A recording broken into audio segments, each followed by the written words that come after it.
Je viens pas du tout d'une famille vigneronne. En revanche, je viens d'une famille où le vin a toujours tenu une certaine place dans l'établissement des rapports, dans une forme de sacralisation souriante d'un morceau de vie joyeuse, d'un moment partagé. Ça fait partie des vertus que j'associe à ce produit qui est évidemment ancestral. Comme le disait Talleyrand, un grand vin, on le sent, puis on en parle. La beauté de l'univers aromatique, c'est une somme énorme de Madeleine de Proust. Alors parfois, avec un peu d'entraînement, on arrive à mettre des mots dessus, et parfois on se laisse émouvoir sans même comprendre ce qui nous arrive. Si on y prête attention, il est impossible de s'ennuyer avec le vin. La grande beauté de ce produit-là, c'est qu'il ne peut être que partagé. Et donc, de quoi on a besoin aujourd'hui ? Dans le début du XXIe siècle qui s'ébroue là sous nos yeux, on a besoin de civilisation, on a besoin de civilité, on a besoin de gentillesse, d'ouverture à l'autre, et on a besoin de partage. Hello les glouters, j'espère que vous allez bien. Le vin ne serait-il pas l'un de nos témoins civilisationnels par excellence ? Qu'en dites-vous ? La question est posée, vos réponses en commentaire. Pour preuve, il nous suffit d'observer et d'apprécier même ce prodigieux passage de relais qui s'opère depuis ses premières traces, il y a plus de 8000 ans tout de même, en Géorgie, au sud du Caucase, jusqu'à aujourd'hui, laissant une empreinte profonde aux vertus multidimensionnelles, scientifiques, culturelles, progressistes et universelles, inspirant femmes et hommes et relevant avec brio un grand nombre de défis de civilisation en civilisation.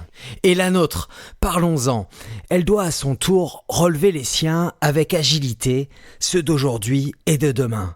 Défis écologiques, réchauffement climatique, préservation de la biodiversité, gestion de l'eau, menaces croissantes des incendies, pression des maladies et j'en passe. Challenge économique aussi, et ils sont nombreux.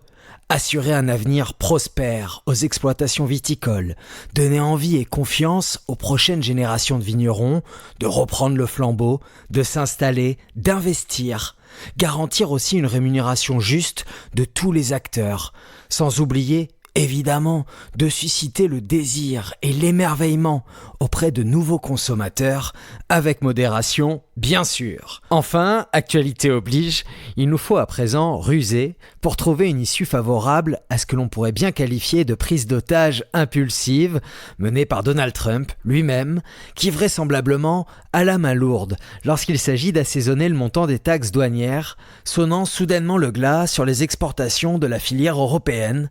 Affaire à suivre. Alors, de manière à permettre à notre précieux témoin civilisationnel de briller de tout son éclat, dans nos verres et dans nos cœurs, demain encore, il nous faudra être au rendez-vous, à la hauteur des enjeux de l'événement. Regarder au bon endroit, oui, apporter des solutions de long terme, dialoguer, le tout en évitant de se raconter de belles histoires pour trouver le sommeil. Cette tentation serait alors périlleuse, mais hommage au club des Girondins qui joue actuellement en National 2. Alors soyons optimistes les amis, nous le pouvons, le monde du vin compte dans ses rangs un grand nombre de talents, d'acteurs passionnés, investis et créatifs, aux ressources multiples et aux connaissances millénaires. Haut les cœurs.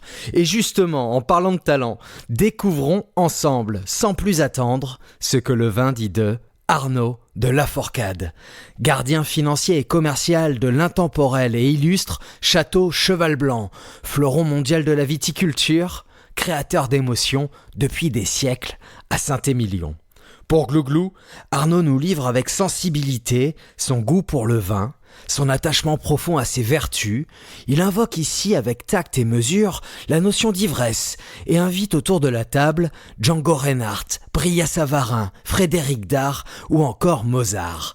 Une conversation tout aussi profonde que poétique où précision et lâcher-prise s'entremêlent pour stimuler l'esprit. Ça fait du bien. Je m'appelle Peeves, j'aime profondément les gens passionnés. Nul doute que celle d'Arnaud saura vous donner confiance et espoir en un monde meilleur. Allez, top générique.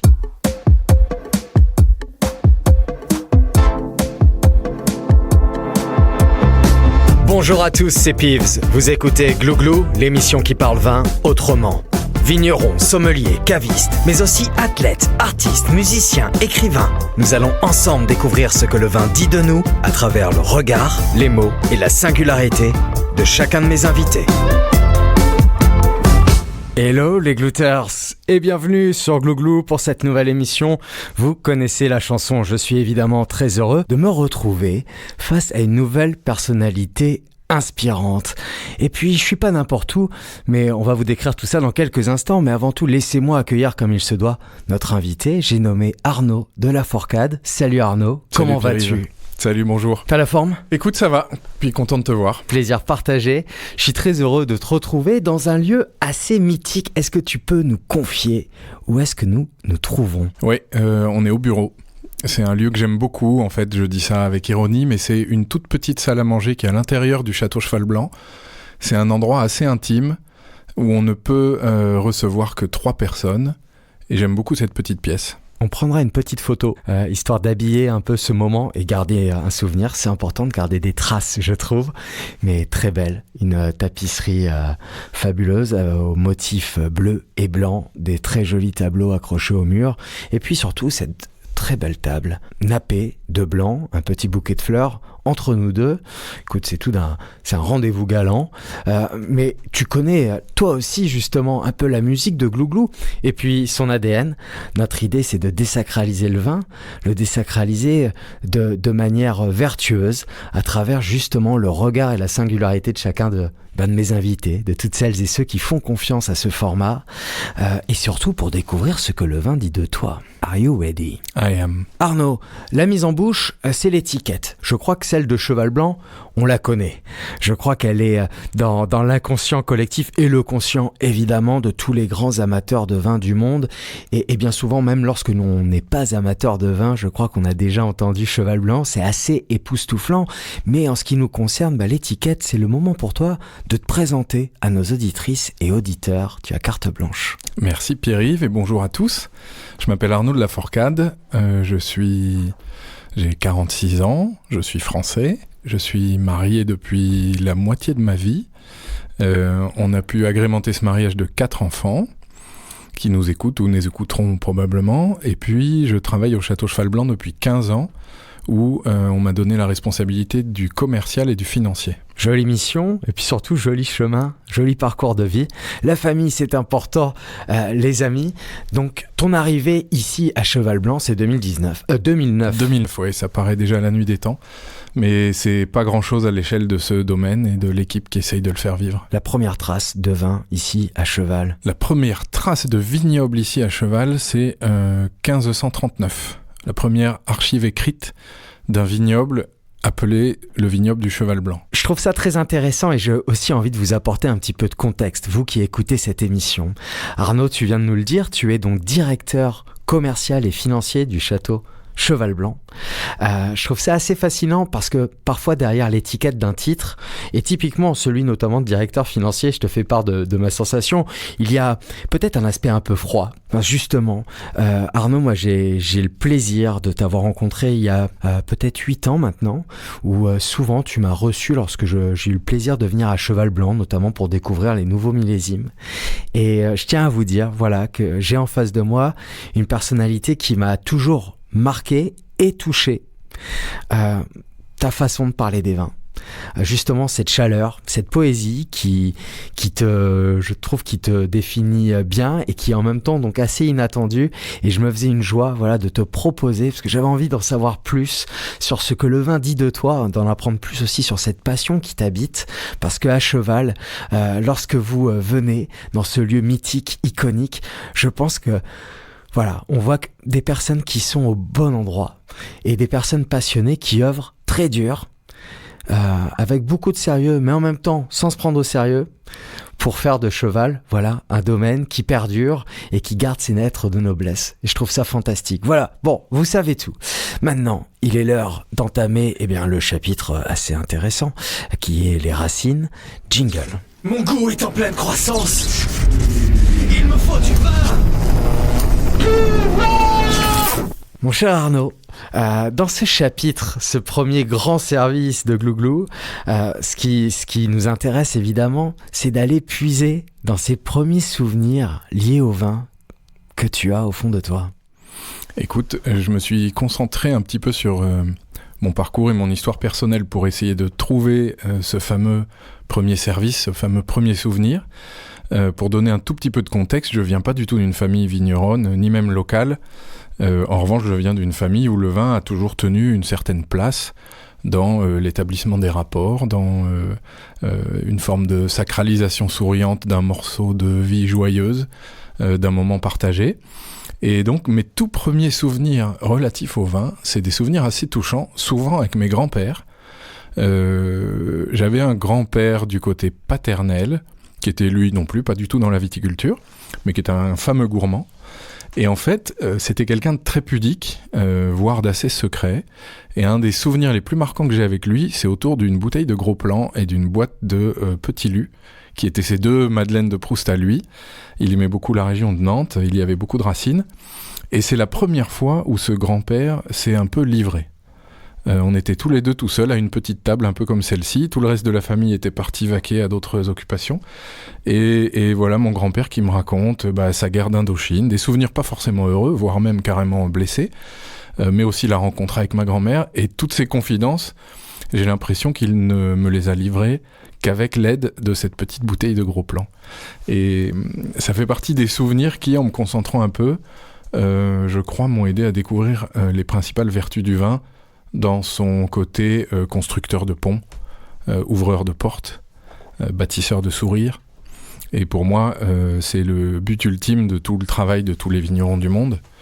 Et on le verra peut-être au cours de cet entretien, mais ça fait partie des vertus que j'associe à ce produit qui est évidemment ancestral et qui, à mon avis, est lié à la notion même de civilisation. Je pense qu'il y a plusieurs liens entre les deux notions. Déjà entre civilisation et fermentation. Quand on se concentre un peu sur l'histoire humaine, on se rend compte que ces deux notions sont nées à peu près au même stade de la croissance de l'homme dans ses rapports aux autres. La fermentation, ça peut être fromage, bière, peu importe, et vin, bien sûr, très très tôt dans l'histoire humaine. Probablement sur des rencontres fortuites et des essais de sérendipité, comme on dit aujourd'hui. Mais on voit que les hommes ont commencé à construire des rapports complexes, un rapport avec l'art, un rapport avec une certaine dose de raffinement qui est plus une histoire de survie, mais qui est une histoire de transcendance et de comment est-ce que, en tant qu'espèce animale, à l'origine, on devient plus que ça. Et en fait, la fermentation et le vin en particulier y ont beaucoup contribué. Ça, c'est la première notion. Alors, je fais bien sûr des digressions, mais pour moi, c'est au service de cette civilisation qu'on travaille. C'est hyper important. Donc, ça passe par un grand niveau de technicité, parfois un très grand niveau de détail, parfois de l'ingénierie, parfois une vraie technique, de l'agronomie très poussée. Mais personne ne doit oublier, parmi les producteurs et les consommateurs et les gens qui font le lien entre les deux, que le but ultime de notre travail, c'est ça, c'est du sourire, de la civilisation, de l'échange, du raffinement, et pas juste de la technique. C'est beau ce que vous nous dites, Arnaud, là au micro de Glouglou, en cette fin d'après-midi au château Cheval Blanc. Et ce moment donc assez délicieux avec ton grand-père donc qui se livre, et ce vin où tu te dis que finalement peut-être que c'est un bon vecteur, un moyen d'aller glaner, en tout cas de libérer aussi une certaine parole. Est-ce qu'il y avait justement dans ce cocon aussi familial une cave à la maison, des petites habitudes, une région favorite plus qu'une autre, le dimanche midi? Il y a toujours une petite cave à la maison qui n'avait pas un formalisme, quelque chose de sacré. C'était plus utilitaire et plaisant qu'autre chose. C'était pour pouvoir recevoir dignement.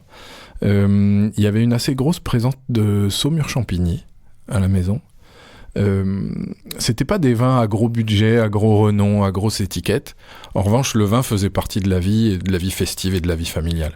Il n'y avait pas une bouteille sur chaque table, mais à chaque fois que la table était un peu digne et que on avait des invités, il était absolument inconcevable d'avoir un repas sans vin. Ouais, il aurait manqué quelque chose. Bien sûr. Alors, entre ce moment-là, ce moment et ces souvenirs assez délicieux que tu nous confiais, et ton arrivée à Cheval Blanc, j'ai quand même une question simple, voilà. Qu'est-ce qui se passe? Quel est ton parcours? Et à quelle heure ce jeune Arnaud se dit et pourquoi pas en faire mon métier? Écoute, c'est un peu c'est un peu de manière naturelle et avec pas mal de chance. Mon seul mérite ayant été de tenter l'aventure. Parce que comme je le disais tout à l'heure, je suis pas du tout issu d'un monde vigneron. J'ai grandi en région parisienne. J'ai fait une école de commerce en me spécialisant plutôt dans la finance d'entreprise et la compta, ce que j'utilise encore aujourd'hui, mais au service d'un but carrément noble. Et puis, justement, j'ai commencé à bosser dans une grosse boîte d'audit internationale. C'était hyper intéressant, mais relativement, j'irais pas jusqu'à dire inhumain, mais chacun est assez remplaçable. Et puis, le but de notre boulot, c'est de vérifier des chiffres. Donc, c'est un boulot très intéressant intellectuellement, mais un peu presse-citron culturellement. Et pour moi, c'était un genre de 3e cycle, mais ça n'a jamais été mon métier passion. Et donc, arrivé à la fin de ce, entre guillemets, 3e cycle, après 3-4 ans d'audit, je me suis dit, mais en fait, qu'est-ce que tu as vraiment envie de faire ? Qu'est-ce qui t'attire vraiment ?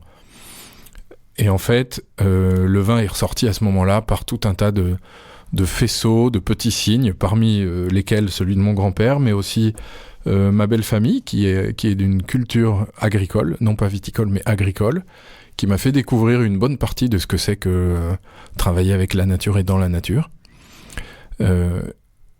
Une partie aussi de région un peu rêvée. Quand on habite Paris, la région bordelaise fait rêver. Et donc j'ai commencé à me dire, tiens, puisque je me sentais relativement libre professionnellement, ce que je sais faire, c'est de la compta, de la finance d'entreprise. Au service de quel boulot je pourrais mettre ces quelques premiers savoir-faire. Et je me suis dit, j'aimerais bien que ce soit la viticulture. Donc, je me suis dit, qui peut avoir besoin d'un DAF ou d'un contrôleur de gestion dans le vignoble ? C'est forcément soit des sociétés qui font le commerce du vin, soit des sociétés qui le produisent. J'avais plutôt envie de bosser dans la production. Et donc, je me suis dit, c'est Bordeaux, parce que ça pouvait être Bourgogne ou Bordeaux, mais Bourgogne, c'est des entités encore plus petites et encore plus artisanales qu'à Bordeaux. Donc, je me suis dit, on va tenter. Voilà. Et j'ai tout simplement pris 1 heure par jour pour envoyer des CV à tous les noms que je connaissais vaguement à Bordeaux. Et j'avais plus une appétence pour le métier qu'une réelle passion du produit lui-même. Je connaissais un peu. J'étais à l'orée du bois, en fait. Je pensais que je pouvais, si on m'en donnait l'occasion, me passionner pour ce produit, pour la manière de l'élaborer, pour tout le niveau de détail à peu près infini qu'il représente. Mais c'était pas encore le cas. Et donc, par quelques rencontres, en particulier une personne à qui je dois beaucoup, qui travaille toujours au Château Latour, qui s'appelle Jean-Marc Pistre, qui a tout simplement prêté une oreille attentive à ma petite lettre de candidature, qui m'a dit « Je peux pas vous recruter au Château Latour puisque c'est mon boulot et que j'ai pas envie de le perdre, mais on peut discuter un peu au téléphone. » Voilà. Et juste cette petite bouée, lancée sans le moindre intérêt pour lui, m'a permis de me remettre le pied à l'étrier, de comprendre ce que je savais faire, ce dont un employeur dans la vigne à Bordeaux pouvait avoir besoin, et surtout de comprendre qu'il me fallait encore apprendre avant de pouvoir me rendre utile dans un château. En fait, j'imaginais les châteaux comme des belles sociétés internationales, très structurées, avec un service comptable et financier, dans lequel on pouvait peut-être me trouver un poste de junior. En fait, évidemment, comme tu le sais, ça n'existe pas. Même les plus grands châteaux de Bordeaux sont en fait des PME, assez peu administrés. C'est important ce que tu dis. Voilà. Il faut effectivement derrière la notoriété, le faste, l'excellence. Oui, on est sur des PME, on est sur des petites entreprises avec des équipes assez réduites. Et là, on est en quelle année à peu près ? Là, on est en 2006. 2006. Et donc, entre 2006 et 2009, tu rentres dans cette phase d'apprentissage pour arriver avec un dossier beaucoup plus solide. Exactement. Et donc, je change quand même de boulot. On déménage pour Bordeaux. On avait 2 enfants à l'époque, tout petits. Et on déménage pour aller bosser, en tout cas moi, en ce qui me concerne. Mon épouse est dans l'enseignement. Elle a pu, après quelques années, retrouver un job à Bordeaux. Quant à moi, j'ai travaillé dans une société d'expertise comptable, donc très proche de ce que je savais faire, mais exclusivement au service de domaine viticole. Et c'est ça, c'est une translation absolument parfaite entre les deux mondes, celui d'où je venais et celui que j'aspirais à rejoindre. C'était parfait, là. Ouais. Et au bout de 3-4 ans de ce boulot-là, très intéressant, où je me suis beaucoup documenté, j'ai commencé à goûter beaucoup de choses, j'ai commencé à vraiment m'intéresser comme potentiellement un futur professionnel, à me faire un petit début de réseau. Et puis, les sociétés, les châteaux de Bordeaux étant encore une fois très peu administrés, en fait, en allant les voir pour faire leur compta une fois qu'on avait acquis la confiance du dirigeant ou de la famille, on se retrouvait vite à préparer l'AG, à préparer les budgets, à savoir quoi investir, est-ce qu'il y a une parcelle à racheter à côté, comment il faut gérer tout ça. Et on se retrouve vite au cœur du truc. L'autre intérêt intellectuel de cette période de transition, ça peut paraître absolument dépoétisé, mais c'est le calcul des coûts de production. Tu parlais de froideur tout à l'heure, il y a une part de froideur là-dedans, mais intellectuellement c'est extrêmement intéressant. Pourquoi ? Parce que si vous calculez précisément un coût de production, ça devient non plus une contrainte comptable, mais un outil de gestion. Et donc pour faire ça, il faut savoir affecter chacune des dépenses d'une entreprise viticole. Le salaire, tous les salaires, tous les investissements, tous les achats. J'ai une question bête, ça regroupe à peu près combien de dépenses, justement ? Alors ça dépend beaucoup de l'échelle des châteaux, mais c'est une multitude de factures, de salaires, d'investissements, d'amortissements. Et si tu prends le soin de les affecter proprement, ça te donne 2 opportunités. La première, c'est d'aller rencontrer chacun. Donc tu vas voir le maître de chai, tu dis donc cette pompe elle va servir pour quel millésime, pour quel vin, dis donc ces barriques, tu vas mettre quoi dedans, du premier vin, du second vin, combien de temps, et plus vous rentrez dans ce détail-là, plus vous comprenez la beauté, les détails du métier, et plus votre métier à vous est fait de manière précise et donc utile. Ça c'est vraiment intéressant. Ah, c'est génial. Bon, je te demande pas quel est le coût de revient d'une bouteille de cheval blanc. Il est très élevé par rapport aux standards de la profession, évidemment. Évidemment. Et donc là, petit à petit, on se dirige doucement mais sûrement vers cette magnifique allée de cèdres qui est celle qui vous accueille lorsque vous pénétrez dans l'enceinte de Cheval Blanc.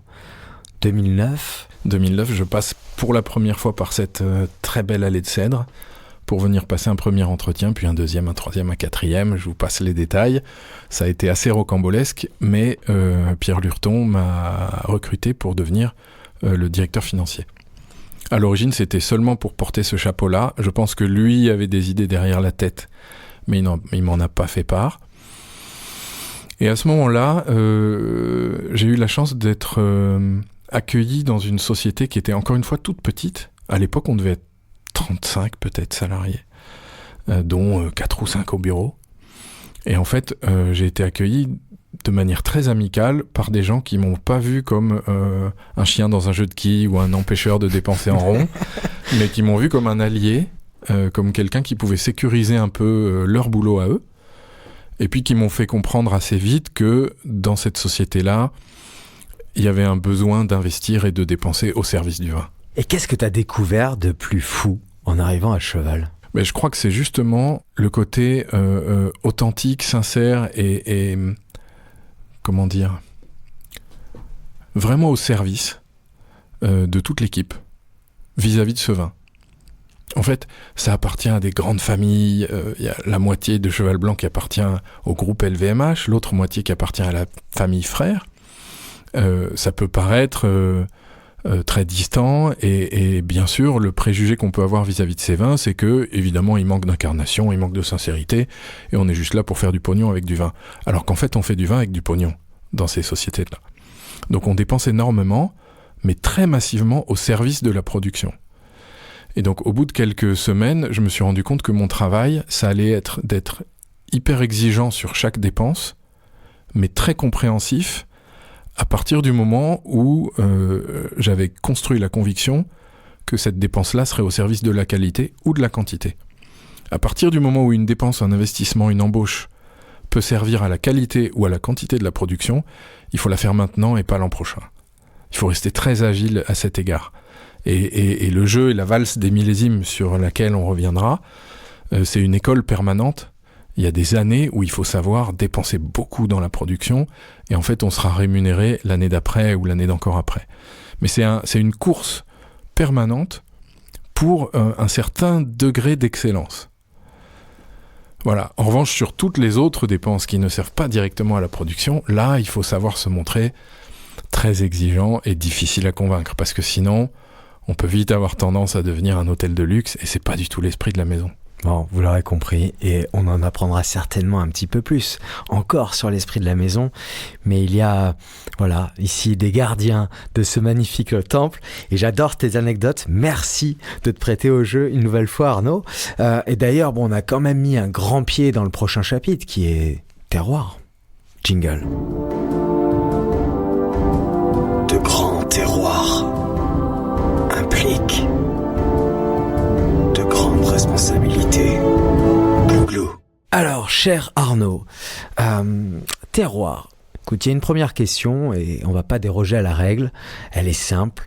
Quelle est ta définition du mot terroir ? Bon, c'est un très joli mot qui est défini par chacun d'une manière différente. Il n'y a pas de définition officielle du terme de terroir. C'est d'ailleurs ce qui fait son charme, d'où la question. Pour moi, un terroir, c'est quand la nature et la culture ont trouvé une alliance pour faire du goût, pour donner du goût. Évidemment, le terroir n'est pas que viticole. Il y a des terroirs à fromage, il y a des terroirs à bière, des terroirs à eau, des terroirs à noix, des terroirs à fruits. Les terroirs viticoles, c'est vraiment ça pour moi. C'est un endroit et une culture, donc une nature et une culture qui s'allient et ça donne un goût. Et alors, quel serait pour toi ce goût de cheval blanc ? Alors là aussi, c'est une question sans réponse définitive. C'est une réponse qui continue à évoluer aux yeux de chacun et elle doit rester subjective. C'est pas des éléments de langage qu'on apprend par cœur en arrivant ici. Il y en a pas. Il y en a peut-être même pas assez si tu veux le fond de ma pensée. Mais si je dois retenir un mot pour définir justement cet effet terroir de cheval blanc, donc le goût qui est donné par l'alliance de la culture et de la nature ici, c'est des vins complets. C'est-à-dire, c'est des vins qui sont multifacettes, qui regroupent énormément de petits détails. Et plus tu y prêtes attention, plus tu trouves de détails. Mais la particularité de cheval blanc, c'est qu'il y a un peu de tout, mais rien de trop. C'est une notion d'équilibre dans le sens où plus tu donnes du temps à ces vins-là, plus ils montrent le nombre de toutes petites facettes dont ils sont composés. Mais sans jamais qu'aucune de ces facettes ne prenne la domination du vin. Il doit rester une forme de pudeur et de timidité dans l'expression de chacun de ces tout petits composants. Ces détails qui se révèlent au fil du temps, même si, et je trouve que pour avoir eu la chance et le plaisir de déguster des millésimes assez récents de cheval, on se rend compte qu'un grand vin naît grand vin, il ne le devient pas, et ils offrent aussi aujourd'hui une buvabilité absolument géniale, remarquable, qui donne beaucoup de plaisir, avec là aussi beaucoup de goût, mais toujours avec un grand équilibre. J'ai ce souvenir assez ému de ce 2024 que vous venez de présenter il y a quelques mois maintenant. 2024 qui a été une année évidemment dure, très challengeante, où tu as pu nous raconter justement tous ces défis que vous avez dû surpasser, tous ces choix techniques, agricoles, très très forts. Et lorsqu'on goûte ce vin, moi ce qui m'a le plus marqué, c'est en fin de compte sa vérité. Sa pudeur même. Je trouvais que c'était une ode à la pudeur, tant il était sophistiqué. Vous voyez, une personnalité avec beaucoup d'allure, mais qui va jamais se mettre en avant. Et surtout, cette sensation d'être bel et bien sur le lieu, c'est-à-dire au milieu entre ce parc et ce vignoble, il y avait toutes ces odeurs de botanique, de fleurs mouillées, jardin anglais. C'est assez extraordinaire. Voilà, c'est une classe où je trouve lorsqu'on a un contact avec ce vin, on réalise ô combien, pourquoi en fin de compte Cheval Blanc, pourquoi il a cette aura dans le monde entier, qu'on le connaît à l'autre bout du monde, et c'est magnifique. Et ça, c'est encore bravo à toute l'équipe, parce que franchement, vous nous faites vivre des émotions qui sont superbes. Merci, c'est très important pour nous. Et puis il faut mettre ce genre de millésime, c'est vrai pour tous les millésimes d'ailleurs, en perspective avec la notion de temps. S'il y a quelque chose qui différencie les endroits un peu miraculeux, un peu chanceux comme celui au service duquel je travaille, c'est le temps avec lequel sont jugées nos décisions et avec lequel on peut réellement prendre contact avec les conséquences de nos décisions. Ça, c'est une notion qui est capitale et c'est peut-être ce qui me fait le plus aimer ce métier. En dehors du plaisir de la dégustation, c'est d'avoir la chance de construire des décisions sur des horizons de assez souvent un demi-siècle en fait.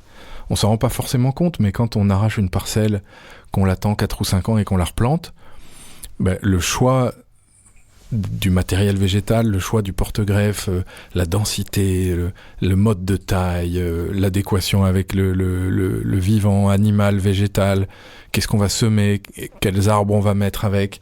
Tout ça, c'est des décisions qui n'auront de réel arbitrage que dans 50 ans. Ça, c'est très intéressant et j'aime beaucoup cette capacité, en fin de compte, que nous avons aussi, nous autres êtres humains, d'avoir cette capacité à voir loin, à apprécier le temps long et à se dire qu'en fin de compte, nous sommes que de passage. C'est quand même, je pense, une capacité à apprivoiser son ego, d'une certaine manière. Et j'avais envie de vous lire, les amis, juste une petite introduction d'un très très beau manifeste, là aussi quelque chose, du moins une action, une production qui dit des choses de cette équipe et des collaborateurs qui t'entourent, puisque le Château Cheval Blanc a sorti un joli petit manifeste intitulé Manifeste Château Cheval Blanc, et vous pourrez lire sur la première de couverture: pour une viticulture entre parenthèses, conventionnelle, parce qu'un monde viticole meilleur est possible, nous prenons notre part à la construction d'un modèle agricole plus soutenable et plus vertueux. La voie que nous avons choisie, c'est celle de l'agroécologie. Une agroécologie du vivant, capable de s'inspirer de la nature, tout en préservant notre identité. Déjà initiée depuis plusieurs années, cette démarche, aujourd'hui, s'accélère. L'agroécologie, qu'est-ce que c'est ? Alors, c'est un énième terme sans définition officielle. C'est une direction que suivent un certain nombre d'agriculteurs et de viticulteurs dans le monde, que promeut aussi un certain nombre de scientifiques, et qui sert à essayer d'imiter des solutions déjà présentes dans la nature au service de l'agronomie et de la production agricole. Donc ça peut obéir à plusieurs logiques. Chez nous, on la synthétise par 3 piliers principaux, qui sont 1, l'arrêt du labour. On vient d'une culture où quand il y avait un pissenlit au milieu des vignes, on disait « tiens, la parcelle est sale ». Alors, ça paraît dingue aujourd'hui, mais c'était ce qui se disait encore dans la viticulture. Un viticulteur, un chef de culture dans nos entreprises qui tenait bien son vignoble, c'était celui qui chaussait, déchaussait, sans jamais utiliser d'herbicide. On ne parle pas d'adjuvants comme ça ou d'aide chimique. Je ne crois pas qu'on ait déjà utilisé d'herbicide à cheval blanc, sauf dans les cas où on arrache une parcelle, auquel cas il faut la dévitaliser intégralement, pour des notions de virose viticole. Mais dans l'entretien normal d'une parcelle, il n'y a jamais eu d'herbicide, même quand c'était supposé être absolument logique dans les années 70, 80, peu importe. Mais il fallait absolument s'occuper des pissenlits et des trèfles avec du travail mécanique, donc avec des labours, des griffages, des vignerons et des vigneronnes et leurs petits râteaux, leurs petites bêches. Et une parcelle bien entretenue, elle était nue. On voyait le sol du début à la fin, du premier rang au dernier rang. Et petit à petit, on a fait des constats qui nous ont amenés à changer un peu notre fusil d'épaule.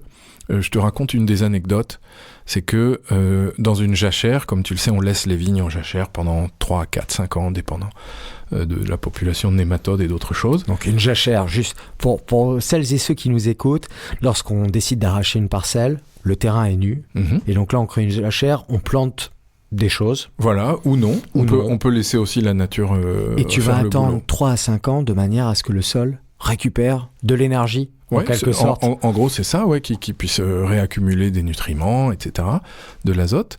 Et en fait, pendant ces jachères, comme tu le dis, on sème divers végétaux, et il y avait certaines sous-espèces de céréales qu'on semait pour leur vertu agronomique et qui poussaient pas. Donc on s'est dit, tiens, bon, là, on a du mal semer, on n'est pas des grands semeurs, nous, on n'est pas très bons en grande culture, on apprend petit à petit, mais donc on ressème d'une autre manière, ça pousse toujours pas, on fait des analyses, et là, on nous dit phytotoxicité au cuivre. C'est des mots qui font mal aux oreilles. Ça veut dire que l'avoine ou l'orge qu'on avait voulu pousser ne pouvait pas pousser. Pourquoi ? Parce qu'on avait utilisé de la bouillie bordelaise depuis des siècles. Et donc, ça a contribué à nous faire réaliser à quel point notre premier actif, c'était pas la vigne, c'était le sol. La vigne, elle a la durée de vie d'un homme. Le sol, il a pas de durée de vie, si on s'en occupe bien. Et donc il fallait absolument qu'on réapprivoise ce sol, qu'on lui redonne, quand je dis réapprivoiser, c'est presque l'inverse, c'est-à-dire qu'on lui redonne une forme de niveau de vie, des éléments carbonés, une richesse de fertilité plutôt que de fertilisation. Ça, c'est des mots qui nous touchent beaucoup dans ces notions d'agroécologie. Et donc, on a regardé la palette agronomique de solutions possibles, et la famille de solutions dans laquelle on s'est senti les plus à l'aise, justement pour leur côté pérenne, pour leur côté scientifique et pas juste poétique ou pas juste de conviction, mais pour leur côté éprouvé par la science et la pratique. On les a trouvés dans l'agroécologie. Donc on a commencé à essayer d'empêcher ce sol de rester nu. Donc il a fallu déjà renoncer à le labourer, et puis ensuite il a fallu savoir ce qu'on allait mettre dessus. Et donc ça fait partie de ce qu'on appelle les couverts végétaux, c'est-à-dire entre les rangs de vignes, on sème différents végétaux qui vont fleurir et pousser à différents moments de l'année, mais qu'on sème en une seule fois, on sème un cocktail de graines, et chacun a une vertu agronomique. Il ne faut pas se gourer, chaque action au champ doit quand même servir la qualité et ou la quantité de la récolte. Et donc, pardonne-moi, mais est-ce qu'on peut aussi tisser un pont entre qualité et quantité ? Alors ça, c'est un vaste débat. Oui, et c'est une facette très intéressante de notre métier. Il y a une époque où on pensait que moins on produit, mieux on produit. Et je pense pas que ce soit une vérité. Et c'est un avis qui est partagé par l'équipe technique. Trop produire, ça veut dire aussi renoncer à une forme de concentration et de construction du vin, mais ne pas assez produire, pour les vignes, c'est en général un chemin qui peut mener au déséquilibre.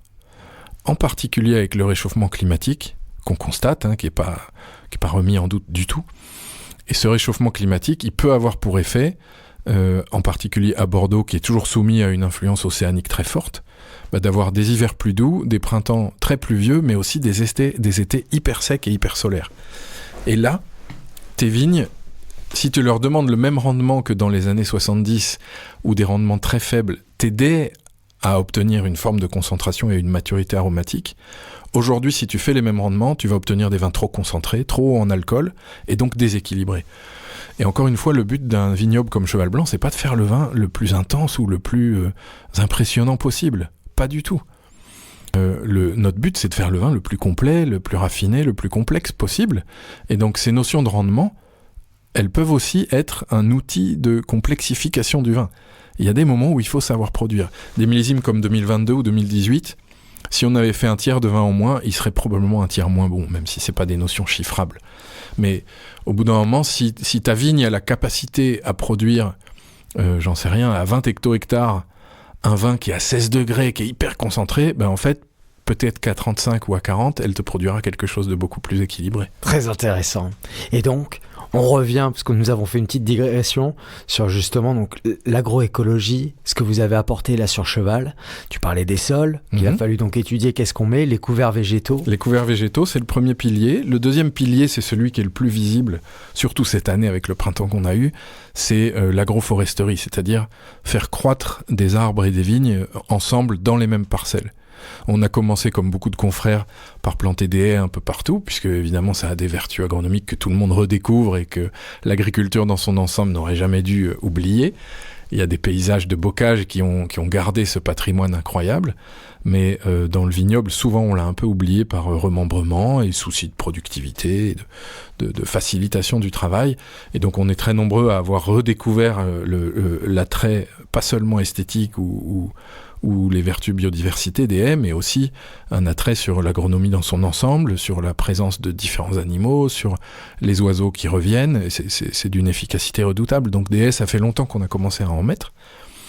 Là où on a peut-être passé une étape un peu pionnière, même si on est loin d'être les seuls, c'est lorsqu'on a commencé à arracher à peu près 90 vignes par hectare, donc dans les rangs, et à les remplacer par des arbres. Tout bébé au début pour qu'ils croissent et construisent leur système racinaire sur place. Si vous plantez des arbres en pot, le système racinaire va plus ou moins rester dans l'espace du pot. Donc il faut vraiment planter des tout petits bâtons à peine racinés. Et puis si vous vous donnez le temps, vous commencez à obtenir des arbres qui deviennent là aussi des alliés agronomiques. Alors ça a surtout des vertus au niveau du sous-sol, dans les échanges de nutriments et d'eau qui peuvent avoir lieu entre les racines des vignes et les racines des arbres, qui sont pas structurées de la même façon. La vigne, naturellement, c'est un végétal qui est une liane, et donc elle est pas développée dans son ADN, dans son programme génétique, elle est pas développée pour résister aux tempêtes. Elle n'en a pas besoin à l'état naturel, puisqu'elle croît sur des arbres. Et donc les arbres ont des systèmes racinaires beaucoup plus profonds, avec des grandes racines verticales, des grandes racines pivots qui vont ancrer l'arbre, alors que la vigne, elle, ses racines ne lui servent qu'à choper de l'eau et des nutriments. Et donc, elle n'a pas besoin de descendre. Et là où je trouve ça très beau, c'est que la viticulture, c'est quasiment le domptage d'un être vivant par un autre être vivant. Et donc, les vignerons, depuis la nuit des temps, ils ont petit à petit trouvé des méthodes pour demander à leurs vignes de s'ancrer, de descendre, de profiter de leur terroir. Et donc on continue avec les mêmes méthodes, c'est-à-dire tous les ans on vient couper les petites racines superficielles et un peu fainéantes que les vignes font pousser pour obliger ce système racinaire à descendre. Et bien lorsqu'il descend, à Cheval Blanc en particulier, il va rencontrer une couche d'argile qui est continue sous tout le terroir de Cheval Blanc, les 40 hectares. En dessous, c'est argileux. Au-dessus, c'est tout un bazar. Il y a des graves, des argiles, des sables et plein d'alliances entre ces trois types de sols. Mais le point commun de toutes nos parcelles, c'est ce socle argileux sur lequel elles sont assises. Et lorsque la vigne est suffisamment âgée pour avoir fait descendre son système racinaire dans les argiles, il s'arrête. Pour une raison mécanique, c'est que lorsque les argiles gonflent, elles vont asphyxier les petites racines qui ont essayé... On ne peut plus passer. Voilà, qui ont eu l'outrecuidance de vouloir pousser dans l'argile. Donc les vignes, elles sont taillées par les hommes au-dessus, et elles sont taillées par l'argile en dessous. C'est un peu Stranger Things. Il y a un miroir qui se fait comme ça. Et donc, l'alliance des couverts végétaux, des arbres et de cette argile en dessous doit nous créer une synergie beaucoup plus intéressante et une capacité des arbres à forer l'argile, alors que la vigne n'a pas cette capacité-là. Et ensuite... il va y avoir par synergie, on a choisi avec l'aide d'un certain nombre d'experts, c'est tout un savoir-faire qui a été à créer, on a choisi différentes espèces d'arbres, soit fruitiers, soit forestiers, qui ont la capacité à pousser en synergie avec la vigne. Si tu plantes un chêne au milieu de ton vignoble, au bout d'un moment, il n'y aura plus de vignoble, c'est un arbre impérialiste, le chêne. Mais il y a un grand nombre d'autres espèces qui, elles, acceptent de pousser en synergie, un peu comme les coraux et les poissons clowns. Enfin, c'est de cet ordre-là. Il y a une forme de coopération qu'il ne faut pas non plus humaniser en exagérant. C'est pas des totems. On va pas faire la danse du scalp autour pour qu'ils nous donnent des bons vins. C'est un instrument agronomique, c'est un auxiliaire agronomique. Et on pense que tout ça est vertueux. Et le troisième pilier, c'est l'animal. Qui sont ? Il y a un certain nombre d'espèces qu'on élève, là encore en synergie avec les vignes. Il y a différentes volailles et principalement des agneaux et des moutons qu'on met dans les vignes dans des proportions assez significatives. Des poules pondeuses et des poulets de chair.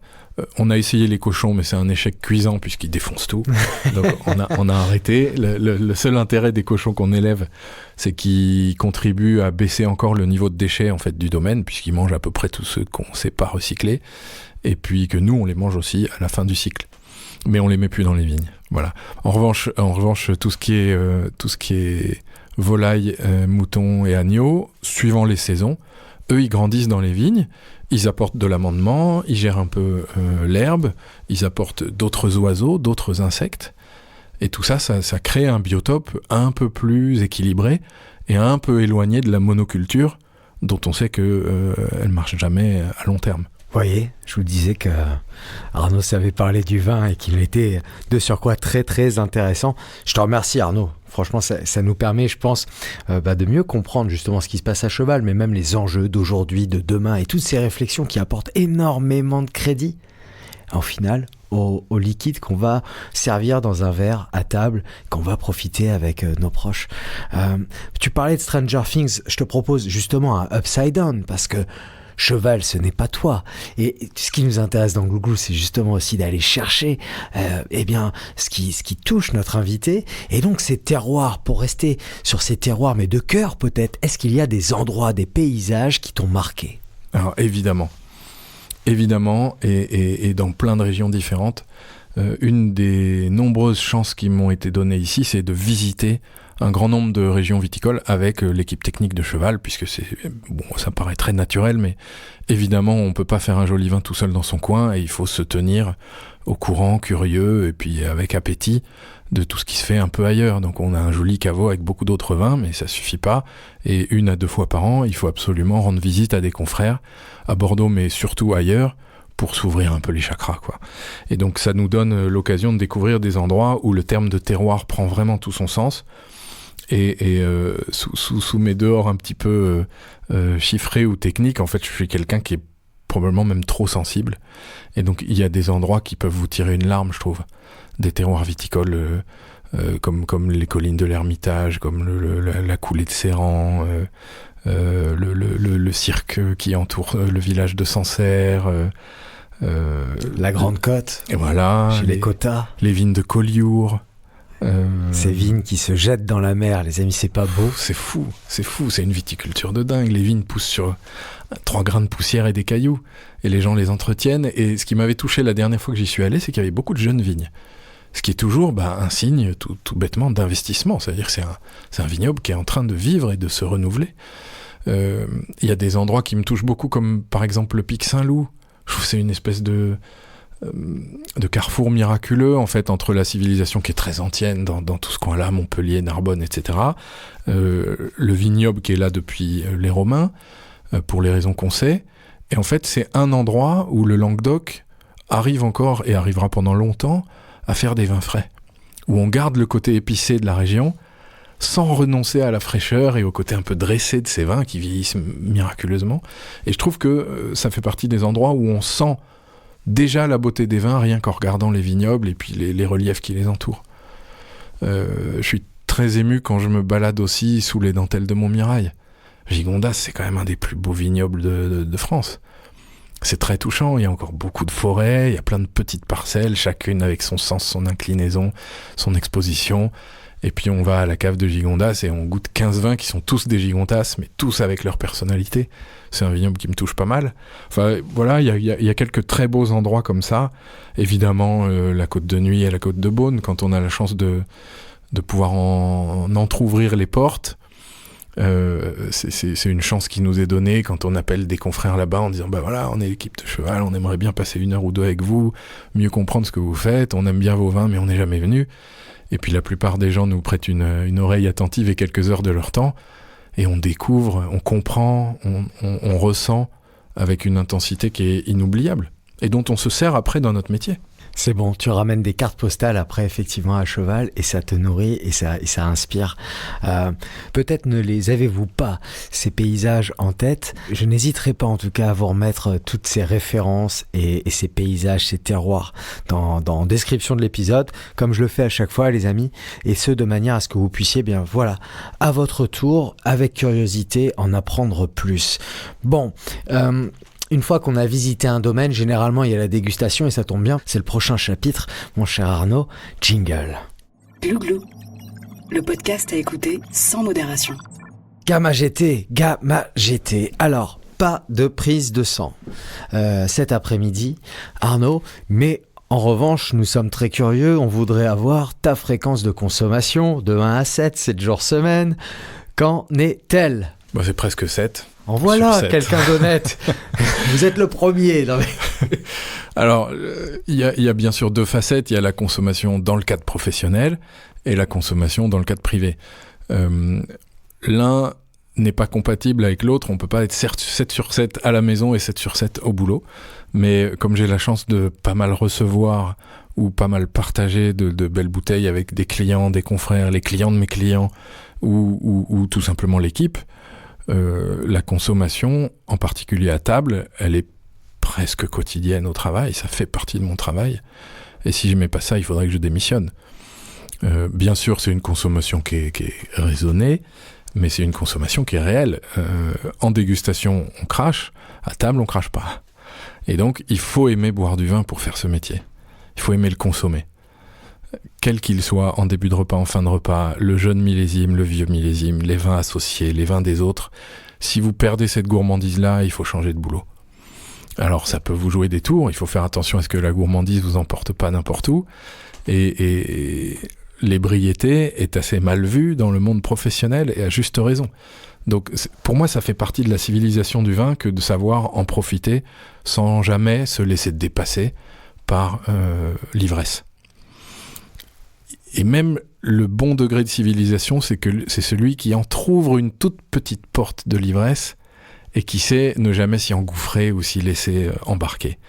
Et je pense que ça fait partie de la civilisation du vin. Pourquoi est-ce que nos grands ancêtres ont sacralisé un peu la consommation de ce vin ? Pourquoi les Grecs ? Pourquoi les symposions, etc. Tout simplement pour sortir de leur moi et aller vers l'autre. S'amuser un peu. Ouais. Créer un lien avec les dieux, qu'ils soient tout seuls ou qu'ils soient plusieurs. Mais ces dieux, justement, quand ils faisaient la fête sur le mont Olympe, je pense que Dionysos était très apprécié pour justement créer des moments un peu soupapes où tout le monde pouvait un peu se lâcher. Alors, paraît-il, bon, c'est dans les écrits, vous me direz, je ne sais pas si cette époque a réellement eu lieu, mais apparemment, voilà, ça faisait plaisir et tout le monde se lâchait, mais à grande dose, pour le coup, peut-être partait dans les extrêmes. Mais c'est intéressant ce que tu dis, parce que dans ces métiers liés au vin, bien sûr, je partage tes mots, il faut aimer boire du vin, il faut aimer le consommer, mais il faut aussi chérir cet équilibre. Exactement. Voilà, et rester... maître de son destin en fin de compte, tout simplement, parce que l'alcool, c'est, vous le savez, a priori son abus est déconseillé pour la santé, à consommer avec modération, dit-on, mais j'imagine, qui plus est ici à Cheval Blanc, lorsque peut-être nos auditrices et auditeurs qui nous écoutent en ce moment-là se disent « Non mais comment on peut se freiner peut-être à boire un verre de Cheval Blanc ? Quel beau métier !» Oui, alors au début, il a fallu faire attention parce que, et c'est là qu'on voit l'expérience, j'étais fasciné au début dans les premiers repas, moi on me servait un verre de Cheval Blanc, je le buvais, j'attendais qu'on me resserve, c'est trop bon, en fait c'est juste trop bon. Mais je voyais Pierre Lurton qui lui avait déjà un peu plus de recul, qui se faisait servir, mais qui finissait jamais son verre, parce que finir son verre c'est appeler un deuxième. Et donc il a gardé la gourmandise, mais pas dans le volume. Il a gardé la gourmandise de la variété. Voilà, aimer déguster et comparer plusieurs vins, ça c'est une très belle manière de le vivre. Se taper la bouteille tout seul, c'est un peu tristounet. De toute façon, une bouteille de vin, c'est pas fait pour être bu tout seul. Bon, ça je pense que c'est un conseil en tout cas que vous pouvez noter. Il est bon et recommandé évidemment peut-être de favoriser justement cette diversité plutôt que cette quantité, et puis se faire plaisir et trouver ces bons moments. À la maison, tiens, justement, quand tu quittes le boulot, est-ce que le week-end tu as encore envie d'ouvrir du vin ? Carrément, d'autant plus que ça fait partie des plaisirs que je peux partager avec ma jeune et charmante épouse. Et donc, sans en faire non plus un mode de vie ultime où on va déguster 5 trucs différents à chaque repas, la bouteille du soir, le week-end, elle fait vraiment partie du plaisir aussi qu'on a. J'ai la chance d'avoir une famille où la table est importante. Ma femme et mes enfants y prêtent une certaine attention, et on cuisine, on goûte des choses différentes, et c'est aussi vrai dans l'assiette que dans la bouteille. Ce qui me laisse supposer qu'il y a une cave, là pour le coup, à domicile. Oui, pour le coup, oui, parce que j'ai toujours eu une petite âme de collectionneur, et donc j'aime bien avoir mes vins à la maison, j'aime bien acheter des vins jeunes avec l'ambition de les boire vieux. J'aime bien même y inviter les amis les plus proches dont je sais qu'ils vont comprendre que je les invite pas pour admirer ma cave, mais pour partager ma cave et y choisir quelque chose de sympa dont on remonte comme des mineurs avec une pépite d'or. Donc oui, j'avoue que j'ai du plaisir à être propriétaire d'un certain nombre de bouteilles de vin et ensuite à les ouvrir. Comment tu vas sourcer, tes vins ? J'imagine que l'expérience que tu as acquérie ces dernières années, dans ton chemin en tout cas d'amoureux de vin, de passionné, t'as amené à rencontrer évidemment des vignerons, mais aussi tu parlais de clients justement, de belles adresses, de bons cavistes, etc. Toi, quelles sont tes petites habitudes ? J'ai une manière relativement professionnelle de sourcer des vins. On fait pas mal d'achats groupés avec mes collègues. On fait pas mal d'échanges, évidemment, avec les confrères des autres châteaux et des autres régions. Donc c'est une cave qui s'enrichit de manière assez naturelle. Et puis, moi, j'ai plaisir à boire des vins qui sortent de ma cave. C'est-à-dire, je vais assez peu chez le caviste. On commande beaucoup. On commande en ligne, on commande en général au téléphone avec d'autres châteaux, et on dit, voilà, on est 5, on aimerait beaucoup vous acheter 3 bouteilles chacun, ça fait 15, est-ce que vous êtes d'accord ? Et puis si on pouvait les acheter tous les ans, ce serait super. Donc c'est plus une logique d'entrée-sortie, si tu veux, dans la cave. J'aime bien mettre des choses en cave, et puis quand j'ai envie de boire et de partager une bouteille, je vais chercher dans la cave. Mais il y a vraiment cette entrée, ce temps d'attente et cette sortie. Tiens, alors, quels sont les derniers vignerons qui sont rentrés, là ? C'est assez varié. On boit beaucoup trop de blanc, donc il faut toujours que je remplisse la partie blanche de la cave. La partie rouge est assez riche pour y vivre encore une vie ou deux. Mais les blancs, c'est vrai que ça rentre et ça sort assez vite. En ce moment, je me fais plaisir avec des belles bouteilles de chez François Chiden, par exemple. Un vigneron que j'aime beaucoup. Je trouve qu'il fait partie de ces vignerons qui arrivent à développer des vins. Je sais que ça plaît pas à tout le monde, mais des vins précis. Et pour moi, c'est un qualificatif qui est très positif. Des vins qui sont maîtrisés, où on sent qu'il a mis ce qu'il voulait mettre, mais très gourmand. Et j'aime beaucoup cette alliance-là. C'est-à-dire, c'est technique, c'est maîtrisé. C'est un vigneron qui connaît son boulot. On lui a rendu visite, et c'est comme ça que les liens se sont créés. Et depuis, on fait rentrer ses vins avec une grande régularité. Et je trouve que sur toutes les cuvées de Chiden, on comprend ce qu'il a voulu faire exprimer à ce coteau, à cet endroit-là. Vouvray, Montlouis. Mais il a toujours voulu y laisser les chenins s'exprimer avec pas mal de spontanéité. Et je trouve qu'on comprend le cépage, on comprend la région et on comprend l'endroit. Et finalement, c'est un passeport de plaisir que de faire des vins qui sont compréhensibles. Ça commence à donner soif. Je sais pas vous, les amis, mais je trépigne d'impatience justement d'ouvrir une petite bouteille à l'aveugle à notre invité du jour, Arnaud de la Fourcade, qui nous reçoit ici au château Cheval Blanc. Tiens, j'entends un petit son là derrière nous. Oui, c'est un petit cœur qui bat. C'est le prochain chapitre. Coup de foudre, jingle.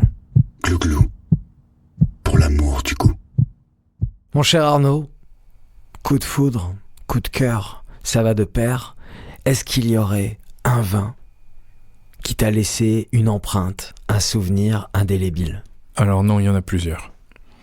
On a la chance, comme je te le disais tout à l'heure, d'avoir une forme d'accès à des grands vins. Alors, ça fait un peu name dropping, hein, comme on dit en bon français, c'est-à-dire, pour faire du bon cheval blanc, il faut savoir ce que c'est qu'un Rousseau, il faut savoir ce que c'est qu'un Pétrus, il faut savoir goûter un Latour, c'est à la fois évidemment une grande chance, un grand honneur et aussi un grand plaisir, mais professionnellement, c'est incontournable, ne serait-ce que parce que nos clients les boivent. Il y a aucun client de Latour qui n'achète pas une bouteille de cheval de temps en temps, et réciproquement. Et donc on doit comprendre ce monde-là, et on doit pouvoir se juger et se jauger à l'aune de nos glorieux confrères. Ce qui fait qu'on a une belle cave, et on boit des très grands vins, et on doit en comprendre et en saisir la beauté. Donc dans les coups de cœur que j'ai en tête, c'est des vins que tout le monde connaît et que tout le monde n'a pas forcément eu la chance de rencontrer. Si je dois citer un seul millésime de cheval blanc pour pas être non plus trop corporate, mais je pense que c'est intéressant quand même pour les auditeurs et les auditrices, ce serait le 1980. C'est un millésime qui est assez anonyme, assez oublié dans les archives, assez mal noté. Enfin, il n'a pas laissé un souvenir ému, et pourtant, moi, les 3 fois où j'ai pu faire sa rencontre, il m'a vraiment laissé un souvenir ému. Précisément parce que c'est pas le plus impressionnant, mais c'est celui qui me semble manifester les caractéristiques les plus profondes en fait de cet endroit. C'est un vin d'une très grande harmonie. Il n'y a rien qui crie, mais tout est bien en place, tout est bien harmonieux, et on commence à arriver à aujourd'hui, pour un vin de 1980, au stade où la différence et la variété entre le millésime s'atténuent, et c'est vraiment l'âme du lieu qui ressort. Il y a un côté tabac blond, on commence à être bien tertiaire, pas encore champignon, mais il y a ce côté tabac à pipe que j'adore. Il y a une forme de gourmandise, presque un peu sucrée, qui ressort, alors que c'est un vin qui est absolument sans sucre, et même, il n'y a pas beaucoup de sucrosité dans les vins de cheval jeunes. C'est des vins qui ont une grande complexion, une grande construction, mais plus on les attend, plus ils donnent cette petite gourmandise qui est très souriante. Il y a un côté presque cuisiné dans ces vins-là, comme un dessert, qui me plaît énormément, et surtout leur charme, c'est qu'ils gardent en fait beaucoup de composants de leur jeunesse. La floralité des grands Cabernet Franc de cheval, elle s'atténue pas avec le temps, elle reste, mais l'intensité diminue, et ça laisse de la place à d'autres sensations qui viennent compléter. Je rebondis, Arnaud, sur ce que tu es en train de dire, et tu parlais du Cabernet Franc. Et oui, les Glouters ici, Cheval Blanc, c'est d'ailleurs peut-être en quelque sorte une anomalie. Je ne sais pas si tu es d'accord avec ce terme, mais effectivement, il y a une énorme dominante de Cabernet Franc, 60% de l'encépagement, si je dis pas de bêtises. À peu près, oui, c'est ça. À peu près 35% de Merlot, et l'assaisonnement final, le Cabernet Sauvignon à hauteur de 5%. Je vous parle d'anomalie parce que c'est vrai que souvent Saint-Émilion est connu et reconnu, et à juste titre, pour son grand plateau calcaire.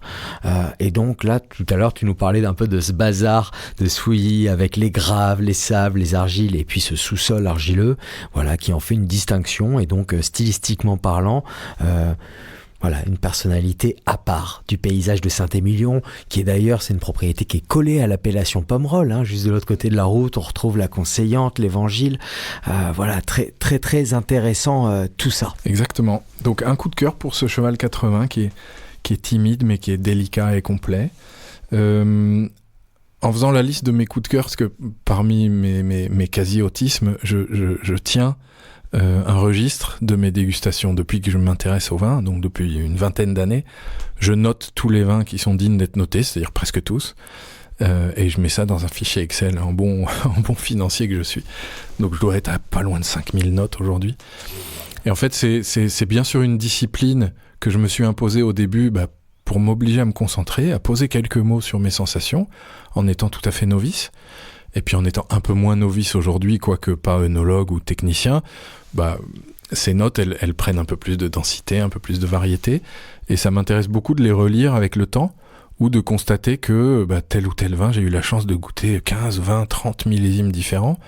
Et en fait, c'est une base de données, mais d'une assez grande richesse. Et donc pour répondre à ta question sur les coups de foudre, je suis allé chercher les endroits où j'avais écrit somptueux, inoubliable, touchant, émouvant. Figure-toi qu'il y a un producteur du Rhône Nord qui a eu 2 de ces petites médailles personnelles. C'est Jean-Louis Chave avec un Hermitage blanc de 2001. Dégusté en...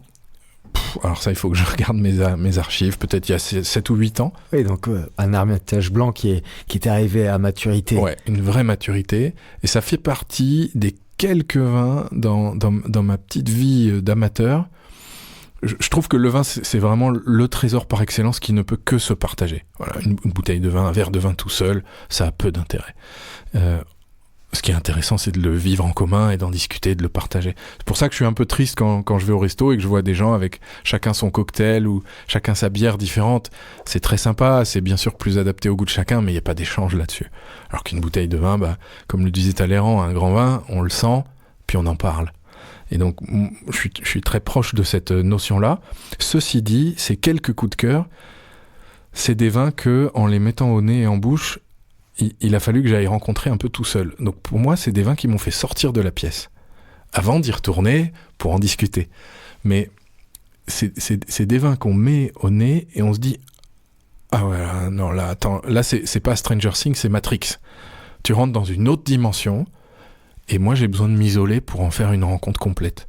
Et je reviens avec l'œil un peu humide, en discuter avec les copains. Mais donc cet Hermitage blanc, c'est vraiment le premier vin qui m'a donné ce sentiment-là. Chez Chave, il y avait aussi un Hermitage rouge 2015 que j'ai trouvé à peu près parfait, même si c'est un terme qui doit probablement être banni du monde du vin, mais en tout cas ses défauts étaient d'une discrétion infinie parce que je les ai pas vus. Ou ses défauts étaient une somme de qualité à ce moment-là. Peut-être, mais j'ai trouvé qu'il y avait une harmonie complète. J'ai noté dans ma petite note Gentleman Farmer. En fait, c'est une notion qui me plaît beaucoup parce que c'est très civilisé et ça reste rural. Ça reste libre. Voilà. J'aime beaucoup ça. J'aime beaucoup les vins qui gardent une petite complexion terrienne. Pas terreuse, mais terrienne. Ça fait partie des choses qui m'émeuvent énormément dans les grands pinots noirs. Et qu'on peut trouver dans certains Malbec, étonnamment, qui est cette odeur de racine, quoi. De racine d'iris. Tu mets un coup de bêche là-dedans, pouf. T'as cette odeur-là, ou alors un terme savant, mais que je trouve très poétique aussi, qui s'appelle pétrichor. Je sais pas si tu connais ce terme. Je ne connais pas. En revanche, c'est une odeur que tout le monde connaît. C'est l'odeur du sol après la pluie. Tu prends une grosse pluie, en particulier en été sur un sol chaud, tu ressens Ça sent le pétrichor. Je crois qu'en grec, ça veut dire le sang de la pierre. Et c'est une odeur magnifique qu'on connaît pierre tous. Mouillée, Voilà. bien sûr. Voilà. Et ben, cette odeur-là, il y a certains vins qui arrivent à la choper. Je sais pas si c'est fortuit ou décidé, mais moi, ça me touche énormément, ça. Tu gardes en toi un souvenir ému d'une balade sous la pluie ? Bien sûr. En fait, la beauté de l'univers aromatique, c'est une somme énorme de Madeleine de Proust. Alors parfois, avec un peu d'entraînement, on arrive à mettre des mots dessus, et parfois on se laisse émouvoir sans même comprendre ce qui nous arrive. Et je trouve que dans les grands vins, mais aussi dans les petits, c'est-à-dire dans le vin en général, il est quand même assez facile de ressentir cet univers aromatique dans lequel on a pu baigner. Il est difficile de poser des mots dessus. Donc, je sais qu'un des buts de ton podcast, c'est de désacraliser, rendre cet univers du vin moins intimidant. Et je trouve que tu fais très bonne œuvre, c'est très important. Même les grands vins doivent pas être intimidants.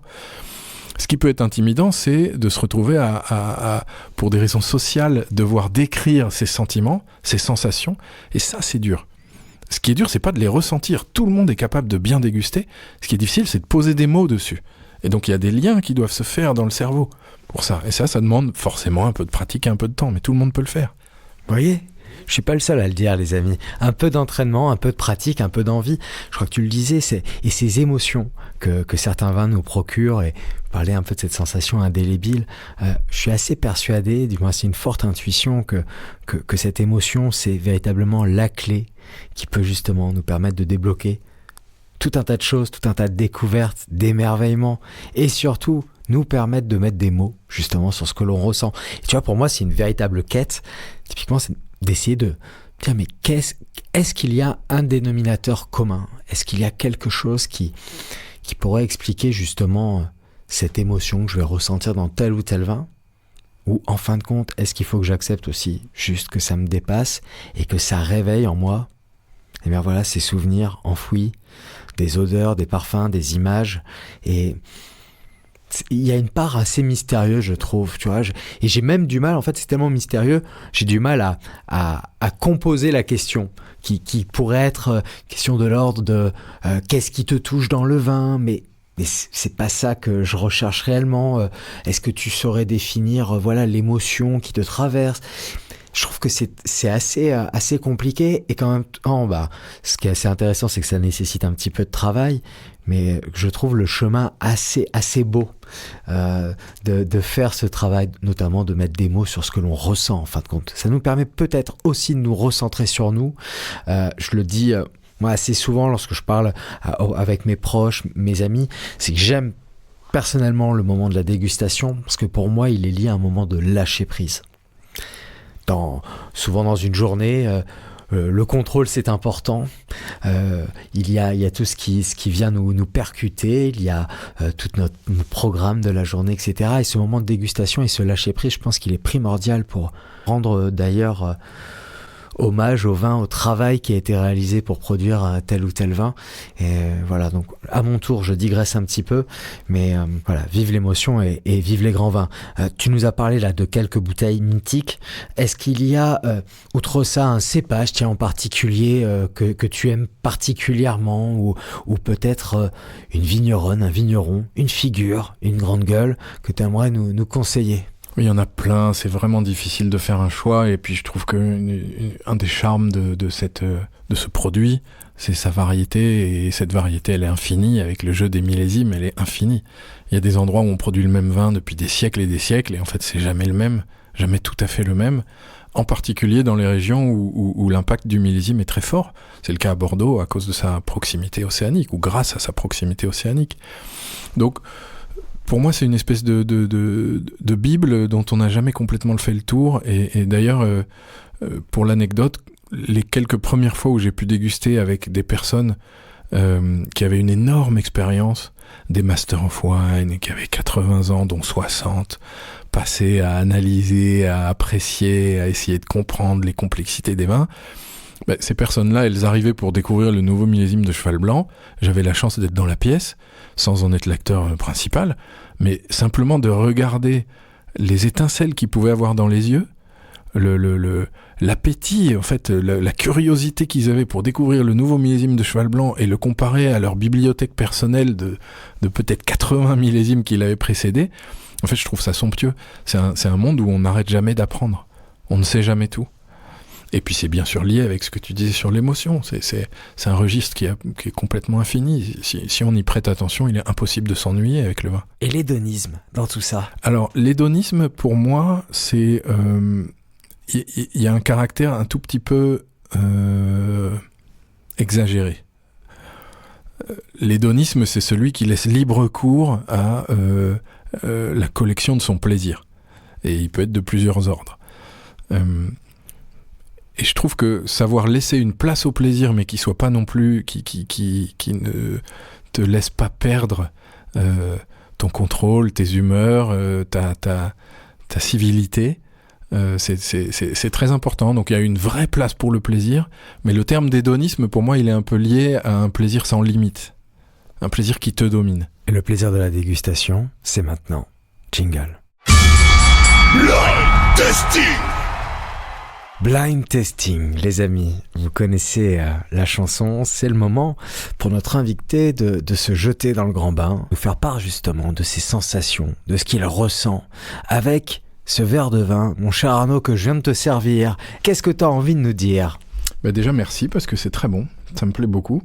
On parlait de précision tout à l'heure et je trouve que c'est un vin qui manifeste vraiment cette qualité-là. Il y a une forme de volonté du producteur qui a probablement été accompli. C'est pas un vin qui est subi, tu vois. C'est un vin qui est maîtrisé et je trouve ça très noble. Donc c'est un blanc pour nos auditeurs, ça c'est la seule chose dont on est certain. Je trouve qu'au nez, il y a beaucoup de minéralité au sens pierre chaude, un peu pointe d'allumette. Il y a probablement des élevages assez réducteurs, avec peu d'air. C'est pas un vin blanc qui est d'une grande ouverture, c'est plutôt un vin qui est dans son couloir, bien traçant, très précis, très vif, avec vraiment cette minéralité de pierre chaude. Ensuite, cette chaleur est un peu démentie par la bouche, qui est très fraîche, avec beaucoup de tension, une vraie acidité qui est sensible et qui sert de fêtière à ce vin, qui le tient presque en laisse pendant toute la dégustation. C'est une très jolie bouche, parce qu'elle s'étend dans le temps. Je trouve que c'est un vin qui est plus dressé que large et livré. Il y a quand même un peu de juteux qui se développe plutôt en fin de bouche, mais c'est plutôt... si on devait trouver un fruit, pour moi, ce serait une poire, mais pas trop mûre. Pas la poire trop juteuse, c'est une poire bien croquante. Al dente. Voilà, exactement. Il y a toute cette fraîcheur-là. Je trouve que c'est un jus qui est une jutosité qui est discrète, qui vient juste apporter une petite étoffe en finale, mais le vin, il est quand même très clairement tendu et dressé, et ça me plaît beaucoup. Je trouve que c'est probablement un vin plus septentrional que sudiste. Peut-être un Sauvignon de Pouilly ou de Sancerre, je suis pas sûr de moi, mais en tout cas, c'est pas un vin qui a été gorgé, baigné et confit par le soleil. C'est plutôt un vin de tenue, et de discrétion, de précision. Je trouve que c'est un vin aussi qui se marie plutôt bien sur cette table.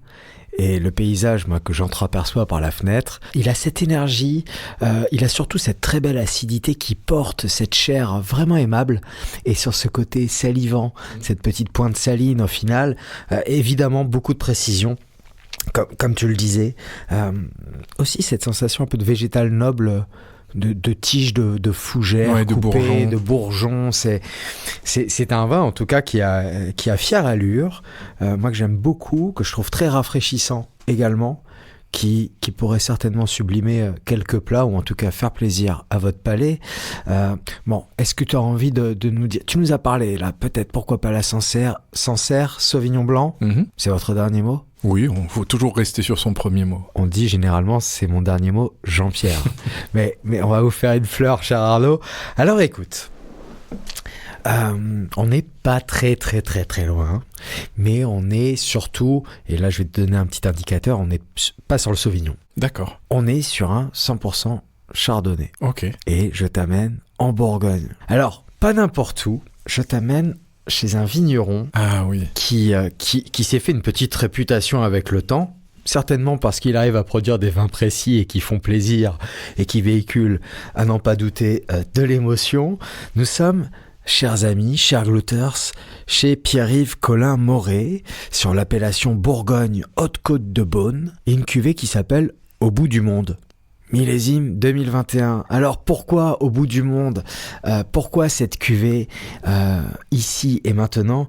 Je trouvais ça sympa, ce petit clin d'œil aussi, quelque part à la notoriété de Cheval Blanc, que l'on retrouve jusqu'à l'autre bout du monde, qui est connu dans le monde entier, et puis cette invitation au voyage, justement, et à la poésie, au bout du monde, avec une bouteille de vin provenant de Bourgogne.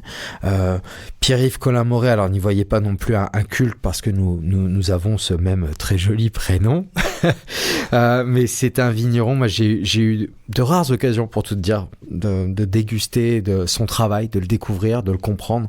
J'ai beaucoup à apprendre de cet homme et des vins qu'il produit sur des terroirs assez fantastiques. Petite info d'ailleurs, c'est 11 hectares son domaine, donc on est à Chassagne-Montrachet. Il fait aussi un petit peu d'achat de raisins, bien sourcés, comme il faut, pour produire ses cuvées, et notamment, il me semble, 7 cuvées, pour être parfaitement précis. Et qu'est-ce que je peux vous dire de plus ?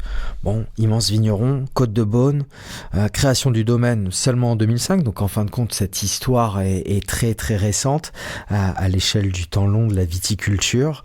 Et puis, tu parlais donc des élevages. On a effectivement un contact avec la lie nourricière, sans bâtonnage. L'idée, c'est vraiment que le vin puisse profiter de tous ses nutriments, et des élevages en demi-muit, 350 litres en moyenne. Et donc, ce travail vraiment sous la réduction. Et c'est des élevages assez longs, si je me plante pas. Il y a un petit lien, voilà. C'est chez Pierre-Yves que, justement, à l'occasion d'une de ses visites de vignoble, en particulier quand on était en train de se poser plein de questions sur la production de notre blanc, qui est une production récente, on a entre autres rendu visite à Pierre-Yves, et c'est là-bas qu'on a commencé à s'initier aux élevages longs. Voilà, vous voyez, le garçon me devance. L'autre clin d'œil, c'est évidemment te faire un appel du pied pour que tu nous parles quand même de ce merveilleux projet qui, je pense, reste encore méconnu. Lorsqu'on pense Cheval Blanc, évidemment, on pense au vin rouge, mais vous avez lancé la production d'un très confidentiel vin blanc. Oui, qu'on appelle encore le projet blanc, même si ça fait depuis 2008 qu'on y travaille. C'est une jolie histoire, en fait, qui a commencé par une anecdote. C'est tout simplement que Albert Frère, qu'on aimait beaucoup, qui nous a quittés depuis, c'était une personnalité, pour le coup, qui avait une vraie part d'hédonisme. Un monsieur très humain qui était capable de colère homérique et de vous taper dans le dos et de vous envoyer une barboteuse pour la naissance du petit. Et c'était un vrai amateur de vin, vrai au sens quotidien et profond. On voyait qu'il avait de l'amour pour ce produit-là, quel qu'il soit. Et donc, il était copropriétaire de Cheval Blanc depuis un certain nombre d'années, et il demandait à la propriété, de temps en temps, « Est-ce que vous auriez pas un demi-hectare pour me faire un petit blanc pour ma famille et mes amis ?» Sans aucune vocation commerciale. Et donc, tant qu'on était seulement propriétaire de 37 hectares de Cheval Blanc, on considérait que c'était absolument déraisonnable de se départir d'un demi-hectare de ces grands vins rouges pour faire un vin blanc pour la famille. Lorsqu'on a eu l'occasion d'acheter le domaine voisin, c'est un truc qui est très peu arrivé dans l'histoire de Cheval Blanc, on l'a acheté parce qu'on savait qu'il y avait une parcelle d'1,38 hectare qui était de qualité comparable à celle de Cheval. Et sur l'autre extrémité du vignoble, Pierre Lurton, qui est un grand diplomate devant l'Éternel, a dit « Ah ben là, cher monsieur Frère, ça devient entendable de mettre un demi-hectare au service de la production d'un petit blanc confidentiel. » Et donc on a commencé ça en surgreffant des merlots d'âge respectable en Sauvignon blanc en 2008. Mais sans autre vocation que de faire quelques centaines de bouteilles pour Albert Frère et ses amis. Ce que vous avez fait. Ce qu'on a fait. On a fait ça avec des investissements quasi nuls au départ, puisque c'était un projet anecdotique. Et en fait, ça nous a donné des vins qui avaient, on va dire, du fond, qui étaient loin d'être parfaits et pas du tout commercialisable en l'état, mais sans le moindre investissement. Dès le départ, c'est des sols sablo-argileux, plus généreux en eau que ceux de Cheval Blanc, et donc ils ont commencé à donner des vins qui avaient une forme de profondeur, de fond, de structure, qui avaient un sérieux. Et donc, année après année, on a commencé à essayer de les raffiner un peu, d'avoir une approche un petit peu plus précise, et ensuite, en 2011, On a apporté nos premières productions en conseil d'administration avec ces messieurs de la famille Arnaud et de la famille Frère pour leur faire goûter ce petit vin. Et en fait, ils nous ont dit, c'est pas un petit vin, c'est un très joli vin, c'est un Bordeaux classique, de très belle facture. Son seul défaut, c'est qu'on a l'impression de l'avoir déjà bu. En d'autres termes, il manquait de personnalité, et c'est d'ailleurs un constat qui était indubitable. Ceci dit, c'était un vin qui avait déjà un bon niveau technique, une absence de défaut, ce qui est quand même déjà nécessaire pour faire quoi que ce soit de sérieux, mais il lui manquait de la personnalité. Et dans le même conseil d'administration, on avait expliqué à ces messieurs qu'on allait prélever la parcelle la plus qualitative de rouge pour la mettre sur cheval blanc, s'ils nous en donnaient l'autorisation. Et donc c'est la première extension foncière de cheval blanc depuis 1832. Donc c'était un événement hyper important dans l'histoire de ce vin, et on a mis la frontière vraiment à l'endroit où on savait pouvoir faire du cheval blanc 9 ans sur 10, quoi. On s'est pas étendu pour faire du second vin. On est très, très jaloux et très, très conservateur en la matière. Et donc sur le reste de ce vignoble qui faisait 8, nos propriétaires nous ont dit, attendez, vous nous dites que vous allez prendre la partie la plus noble des rouges, donc ça veut dire que vous allez faire des rouges moins bons, et par contre vous faites un très joli blanc sans effort sur la partie la plus humble. Messieurs, vous pourriez peut-être développer un peu d'ambition. Donnez-vous le temps, et c'est le principal atout qu'on a eu dans cette affaire, c'est le temps. Donnez-vous le temps, et voyez si vous êtes capable de faire un blanc que Cheval Blanc pourrait assumer et signer. Et avec, cette fois, une vocation commerciale. Bon, c'est une grosse mission. On est ressorti de ce conseil pas très sûr de nous et pas très fiers. Et Pierre, dans sa sagesse, nous a dit « Les garçons, si vous voulez pas vous planter, vous allez vous poser la question, si Cheval Blanc avait été un vin blanc, à quoi est-ce qu'il aurait pu ressembler ?» Alors c'est une question qui est hyper théorique et qui peut paraître très élément de langage, mais à partir du moment où vous posez des notions là-dessus, Cheval Blanc en rouge, c'est un vin très frais, avec une vraie place à l'acidité et aussi à la fraîcheur aromatique. C'est un vin de garde. Est-ce qu'on sait faire ça en blanc ? Ça faisait partie des défis. C'est un vin complet avec une bouche assez ample sans qu'elle soit lourde, avec peu de gras, avec une vraie trame, mais un côté très long, très lent à la dégustation, avec une variété de sensations au fur et à mesure de la dégustation.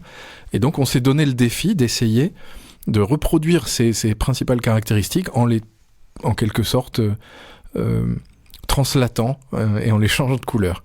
Et donc ça nous a demandé beaucoup d'essais, beaucoup d'erreurs, beaucoup de corrections, beaucoup de tâtonnements. Et parmi ces tâtonnements, il y a eu la rencontre de Pierre-Yves et de ses élevages longs sur lit, dont on s'est assez largement inspiré. Il y a eu la rencontre de tout un tas d'autres vignerons en blanc et aussi en rouge.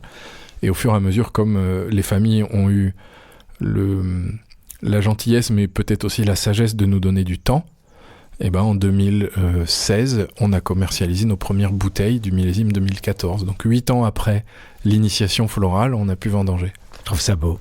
Une petite idée qui arrive comme ça, et puis quand tu vois le chemin qu'elle parcourt, et donc aujourd'hui, et depuis le millésime 2014, on peut retrouver cette bouteille qui s'appelle Petit Cheval Blanc. Tout à fait. Blanc, appellation Bordeaux. Oui, jusqu'à ce que Saint-Émilion nous fasse une appellation Saint-Émilion blanc. Voilà, peut-être un jour. Voilà. Que je vous recommande, là aussi un très joli vin blanc de gastronomie. Effectivement, on peut ressentir son style, son allure, sa personnalité s'affirmer de millésime en millésime, et peut-être aussi une forme de résilience liée au terroir, liée à son lieu, qui peut-être surpasse aussi ou arrive à donner le change avec des millésimes, par exemple je pense au Très Solaire 2022, où on garde cette fraîcheur, un vin très épanoui, très souriant, généreux mais point trop n'en faut. Enfin, bref, un très joli vin blanc à découvrir, et je vous mettrai évidemment tout ça en description. Qu'est-ce qu'on a envie de manger là ? Qu'est-ce que tu as envie de manger sur cette bouteille, mon cher Arnaud ? Je suis assez peu orthodoxe en la matière. Je trouve qu'il y a beaucoup de mets qui vont avec beaucoup de vin. Complètement. Il y a plus quelques sortes d'interdictions à respecter. On évite l'acidité citrique sur les rouges, voilà. Mais un vin blanc comme ça, on peut le marier avec énormément de choses. De façon assez naturelle, j'aurais tendance à chercher un tartare de poisson un peu gras, quelque chose comme ça, pour venir contrebalancer le côté très, très droit, très élancé du vin. Mais honnêtement, tous les desserts à base de fruits jaunes, ça irait aussi merveilleusement. même des desserts un peu crémeux. Tu vois, il y a un truc auquel je pense, c'est qu'hier soir, notre fils le plus jeune nous a créé, entre guillemets, une espèce de millefeuille de pommes. Et il avait fait ça avec une chantilly qui était légèrement vanillée, une feuille de brique et de la datte. Bah, je trouve que ça irait très très bien avec ce vin. Sympa, le fiston. Ouais. Il a quel âge ? 12 ans. Ok, fin gourmet. Mm-hmm. Intéressant. Et effectivement, la date, ça c'est une association qui peut être très très intéressante. Très chouette. Bon, ça me donne un petit peu faim. Effectivement, en plus, on s'avance, les amis, sur une heure qui appelle la table et les bons produits. Glouglou, l'émission qui parle vin autrement. La recette magique, tu l'attendais. Oui. Alors, ma recette est très simple. Tu sais, il y a 5 ingrédients, mais l'idée c'est de créer en fin de compte ce moment, réunir ces conditions parfaites pour que tu puisses passer un instant mémorable, un instant qui te fait plaisir, un instant qui te touche, en tout cas qui te va bien, et le tien, celui qui t'appartient. Et ces 5 ingrédients, vous les connaissez vous autres. Il s'agit d'un vin, évidemment, d'un vinyle, d'un plat, d'un lieu, sans oublier la personne avec qui tu aimerais partager ce bon moment. Je t'écoute. Alors, au risque de déséquilibrer ce podcast, j'en ai préparé 2, des recettes. Très bien. Une un peu canaille. Racine et une fruit. Une canaille et une classique. Allez. Voilà, et j'aurais adoré vivre les deux. Les deux sont très théoriques, et les 2 personnages que je me suis permis d'inviter nous ont quittés.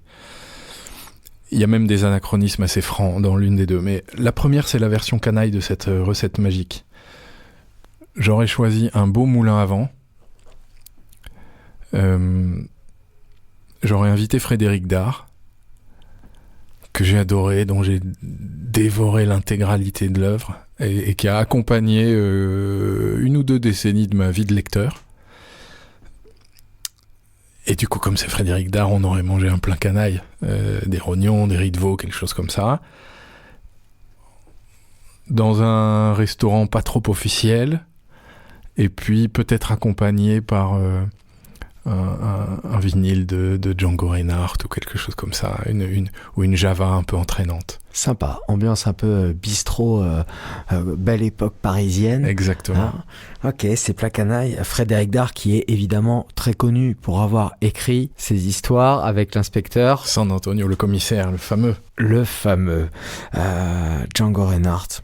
Pas mal, moulin à vent. Tiens, t'aurais une préférence, un vigneron ? Le domaine de La Rochelle, peut-être ? Eh bien, écoutez, nous prenons note.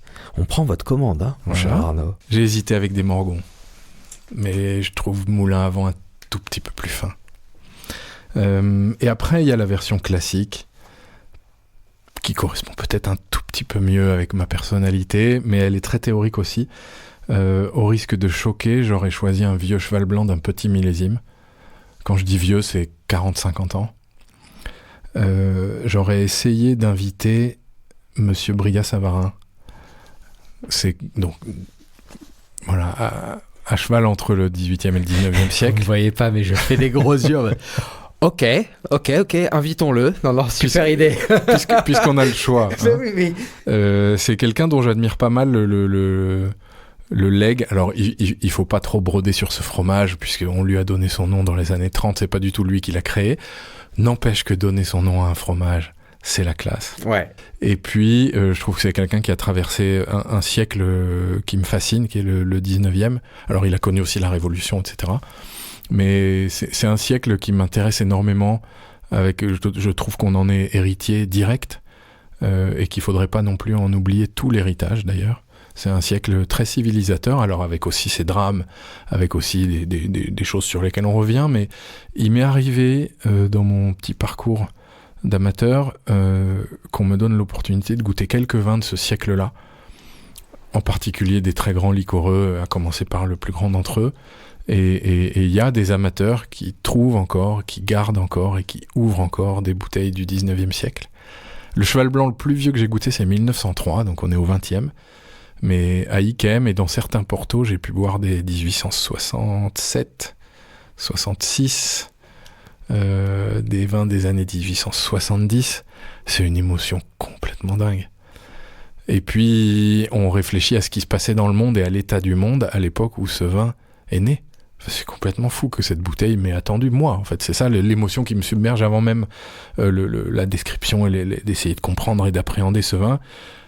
Même avant que la bouteille soit ouverte, on se dit, c'est fou, en fait, que cette bouteille m'ait attendu, moi. C'est pas normal. C'est pas prédestiné, c'était pas prévisible, quoi. Donc, il y a voilà, quelque chose d'un peu fou là-dedans.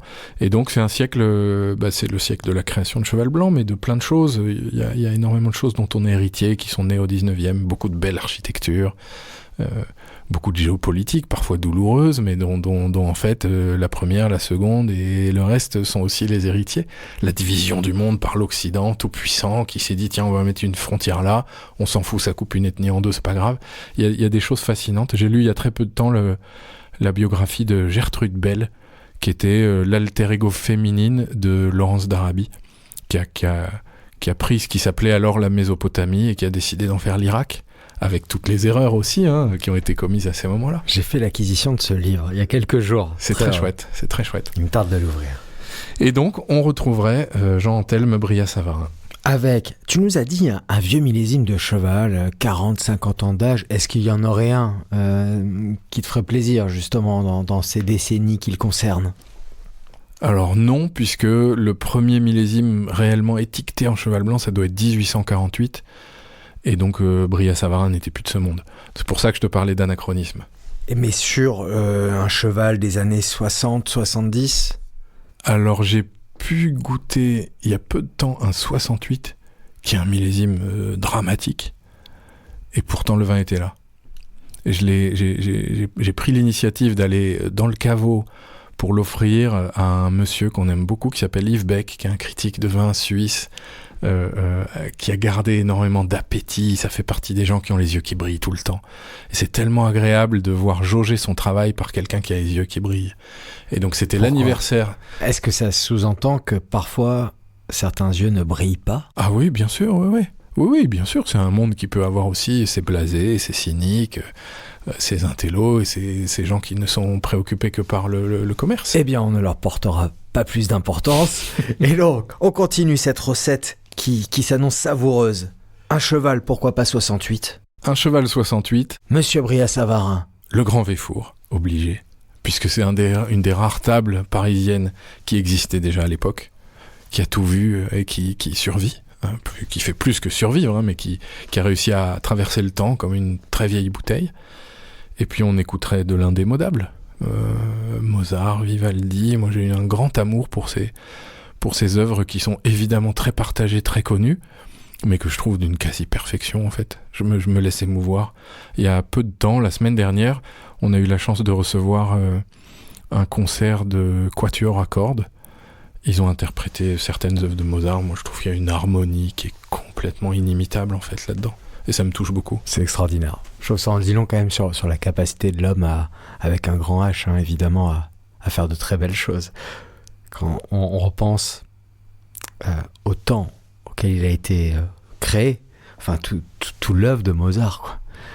À ces temps, il composait des choses déjà fabuleuses et se dire que c'est toujours là, c'est toujours ancré dans le présent, c'est indémodable. Et il y a une harmonie qui est juste folle. Bon, vous retrouverez ces deux recettes concoctées, on le voit bien, avec beaucoup de soin par notre invité du jour sur Instagram, Glouglou Podcast.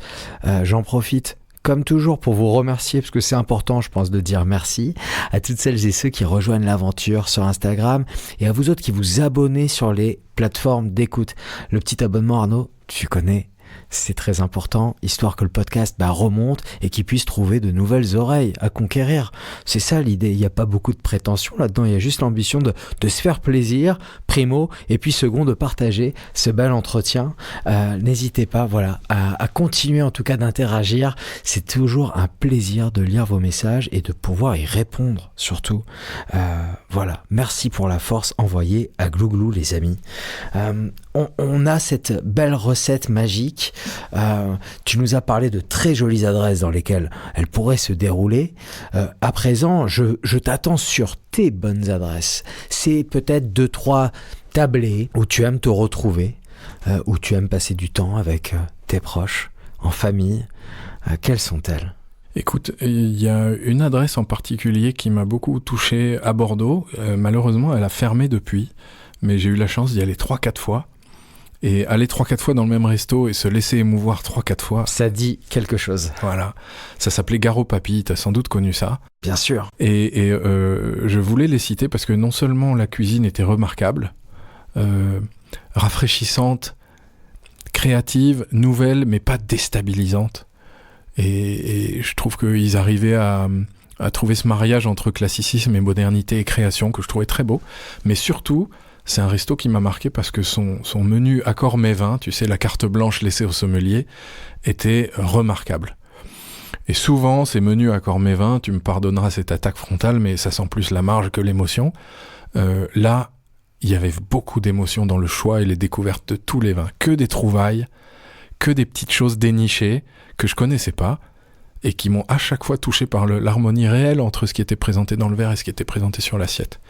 Donc je voulais les citer même s'ils sont plus et si en ça activité. Peut te réconforter, son chef Tanguy, Bien sûr. propriétaire, vient d'ouvrir, il y a déjà peut-être 2 ans maintenant, une très belle adresse, toujours à Bordeaux.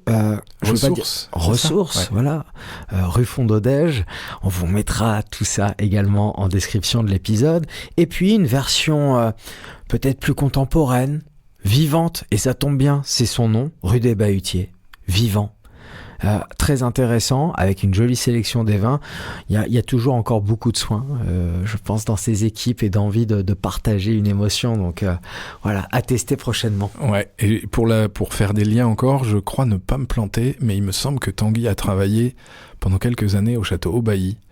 Et c'est un domaine que j'adore à Pessac. Je trouve qu'ils font des vins là aussi très sensibles, très classiques dans le bon sens du terme. C'est des vins qui vieillissent merveilleusement. C'est un domaine qui a une très grande âme. Il y a beaucoup de personnalité à Aubailly. Et puis, accessoirement, c'est un des plus beaux chais de Bordeaux. Donc, je trouve que le fait que Tanguy ait travaillé là-bas, ça me touche. Et après, dans les adresses qui existent encore, il y a un bar à vin qui s'appelle Le Sobre, sur le quai des Chartrons, qui est animé par des gens sympas, qui proposent des vins sympas, à des prix sympas. Il y a une grande variété. Il y a à la fois des très belles allocations prestigieuses et des belles trouvailles. Et puis, on y mange pas mal. Je trouve que ça fait partie des bars à vin qui restent... bien centré sur procurer du plaisir et de la découverte aux clients. Mais est-ce que ça serait pas le bon moment justement de faire une grosse bise à l'ami Pierre Cassio, Pierre Boham, comme j'aime l'appeler avec beaucoup d'affection, et saluer tout de même toute son équipe de jeunes passionnés. Certains, je crois, des fois laissent traîner une oreille justement sur cette petite émission Glouglou. Les amis, on vous salue. Et puis on se retrouve très bientôt pour ouvrir quelques canons, parce que oui, le sobre c'est recevoir, et le problème tout de même c'est qu'on en sort rarement sobre, vous l'aurez remarqué. Mais bon, ça c'est à vos risques et périls. Et une dernière petite adresse pour la route, Arnaud. Ouais, c'est une adresse locale tout près de chez moi qui s'appelle la Table du Décanteur, qui a plusieurs atouts. Déjà qui a du mérite parce qu'ils ont dû ouvrir il y a 3 ans et ils sont pleins tout le temps. Ça fait plaisir de voir des restaurants dans des quartiers qui sont pas centraux trouver leur clientèle, trouver leur mode de vie et leur viabilité économique. C'est déjà très sympa. Mais en plus, comme son nom l'indique, ils font une cuisine qui est très juste, très jolie, souvent renouvelée. Donc pour un resto de quartier, c'est absolument clé. Et en plus, ils ont une sélection de vins qui porte bien son nom. C'est une vraie sélection. C'est-à-dire, quand tu vas te balader là-bas, tu vois tous les vins sur l'étalage, comme au Sobre, avec le petit prix écrit au Posca sur la bouteille. Mais tu sens, je trouve, une justesse, une envie de faire découvrir sans choquer. Tu sais, il n'y a pas les grosses ficelles du sommelier qui veut montrer les vins inconnus et montrer qu'il est le seul à le connaître. C'est des très jolis vins qui viennent de toutes les régions. Et d'ailleurs, ça tourne bien. On voit très souvent des clients se lever pour aller rechercher une quille, demander conseil. Dès que tu t'approches de l'étagère, il y a un sommelier qui vient te dire « Qu'est-ce que vous voulez ? C'est quoi votre budget ? C'est quoi vos goûts ? Qu'est-ce que vous aimez ? Qu'est-ce que vous mangez ?» Et tu ressors toujours avec une belle bouteille. Donc je voulais leur envoyer ce petit kudos, comme disent les Américains. Messieurs, on vous salue, et peut-être un dénominateur commun entre ces 2 dernières adresses que l'on citait et que tu nous recommandes, c'est justement des prix doux sur carte. Le prix des vins sur les cartes des restaurants, c'est certainement un sujet dont toute la profession devrait s'emparer, et surtout un dialogue à mener entre restaurateurs, vignerons, marchands de vin, agents commerciaux. il y a tant à faire. On se plaint d'un côté qu'il y a moins de consommation de vin. C'est vrai qu'on fait attention, alors la santé et puis le budget. Mais enfin, quand on va au restaurant, on a envie de se faire plaisir. Et des fois, on est un peu frustré, hein. On se dit, tiens, j'aurais bien pris une bouteille, mais non. Et puis alors, quand en plus on s'y connaît un petit peu, quand on a quelques notions de prix sur des bouteilles, concevoir des fois payer 5 fois le prix d'un vin qu'on pourrait retrouver chez son caviste, la digestion passe mal. Ouais, ça chagrine un peu. Et ça chagrine un peu. Et du coup, il n'y a pas forcément de vin sur les tables. Moi, je suis toujours un peu triste quand on peut découvrir une jolie adresse, des endroits canailles, comme des endroits un peu plus sophistiqués, distingués, où il y a peu de vin sur les tables. Et des fois, on a l'origine peut-être du problème lié à un prix. Alors, je sais que on nous a dit, répété, appris que souvent on gagnait pas d'argent sur de la nourriture et qu'il fallait un peu se venger sur la carte des vins. Je pense que là, on est sur une notion peut-être un chouïa déséquilibrée et que justement, lorsqu'on aime prôner cette notion d'équilibre, ou du moins essayer de la rechercher, parce qu'elle est souvent mouvante, eh bien, ça peut être intéressant de dialoguer, se poser des bonnes questions. Qu'en pensez-vous ? Dites-le moi en commentaire. Hein. Il y a un exemple, alors là aussi ça fait très snob, mais on doit connaître, quand on produit des vins comme Cheval Blanc, on doit connaître la belle gastronomie, les beaux restos étoilés qui sont ceux dans lesquels on peut trouver nos bouteilles. Et donc il nous arrive d'y aller y craquer des grosses notes de frais une fois de temps en temps. Et ça a été le cas un jour chez Pierre Gagnère à Paris. C'est un souvenir que j'oublierai jamais. Non seulement la cuisine était, pour le coup, le classicisme le plus parfait. Entre autres, c'était l'époque du gibier, donc le lièvre à la royale de Gagnère. C'est pas oubliable. Mais surtout, ce qui m'avait fasciné, c'était que il mettait des très grands vins à prix très doux. Caviste plus. Et donc, qu'est-ce qu'on voyait ? On voyait le balai des grandes étiquettes. On voyait les sommeliers qui allaient dans l'armoire des vins prestige toutes les 4 minutes. Et il y avait une bouteille d'Ozone, juste sur Bordeaux, une bouteille d'Ozone, une bouteille de Pétrus, une bouteille de Cheval, sur chaque table. Et nous, on avait eu la chance d'y goûter un Amoureuse 2004 de Roumier, qui fait partie des coups de cœur dingues, mais dingues de ma petite vie d'amateur. Et c'est un vin que j'oublierai jamais parce qu'il a été marié avec la meilleure cuisine qui soit. Et c'était, je sais plus, peut-être 250 € à l'époque, sur carte, dans un 3 étoiles. C'est inouï, on avait envie d'acheter la cave. C'est dingue. Ah, tu sais qu'on a reçu récemment un grand chef français du nom d'Arnaud l'Allemand qui officie chez lui à Reims à l'Assiette Champenoise. Et quand tu vois pareil l'application de ses sommeliers, de toute son équipe, et son application à lui aussi pour, avec complicité, créer cette carte des vins et de faire plaisir de créer des associations en rendant accessibles des très très grands vins à des prix en fin de compte tout doux, aimables, ou en tout cas permettant le rêve et l'expérience. Comme tu viens de le dire, tu goûtes ces vins-là sur une cuisine extraordinaire. C'est génial. Et en fait, c'est même frustrant pour le directeur financier que je suis à mes heures perdues, parce que des restaurants qui mettent des prix dingues sur des bouteilles qui du coup ne tournent pas, par définition, ça immobilise de la trésor et ça rapporte 0.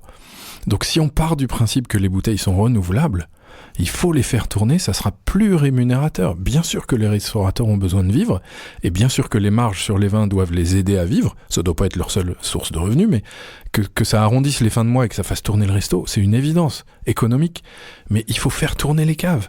Et en fait, vendre 2 fois une bouteille à 500 balles, c'est mieux que vendre 0 fois une bouteille à 1000. Ouais, le calcul est assez simple. En fin de compte, c'est pour ça que je suis sûr qu'il y a matière à discuter, à dialoguer et à faire un petit peu bouger les choses, de manière à ce qu'il y ait de plus en plus de bouteilles de vin appréciées avec modération sur les tables de nos amis restaurateurs que j'embrasse.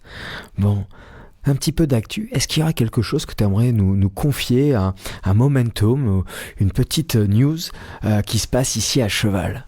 Bah écoute, je vais te parler un peu de mon métier de directeur commercial. On est en train de terminer une période cruciale qui s'appelle les primeurs. Et en fait, sous ce terme que connaissent de nombreux amateurs, sont regroupés à la fois la période où on déguste et où on montre nos vins à tous les professionnels qui sont intéressés. Donc ça dure à peu près 3 semaines.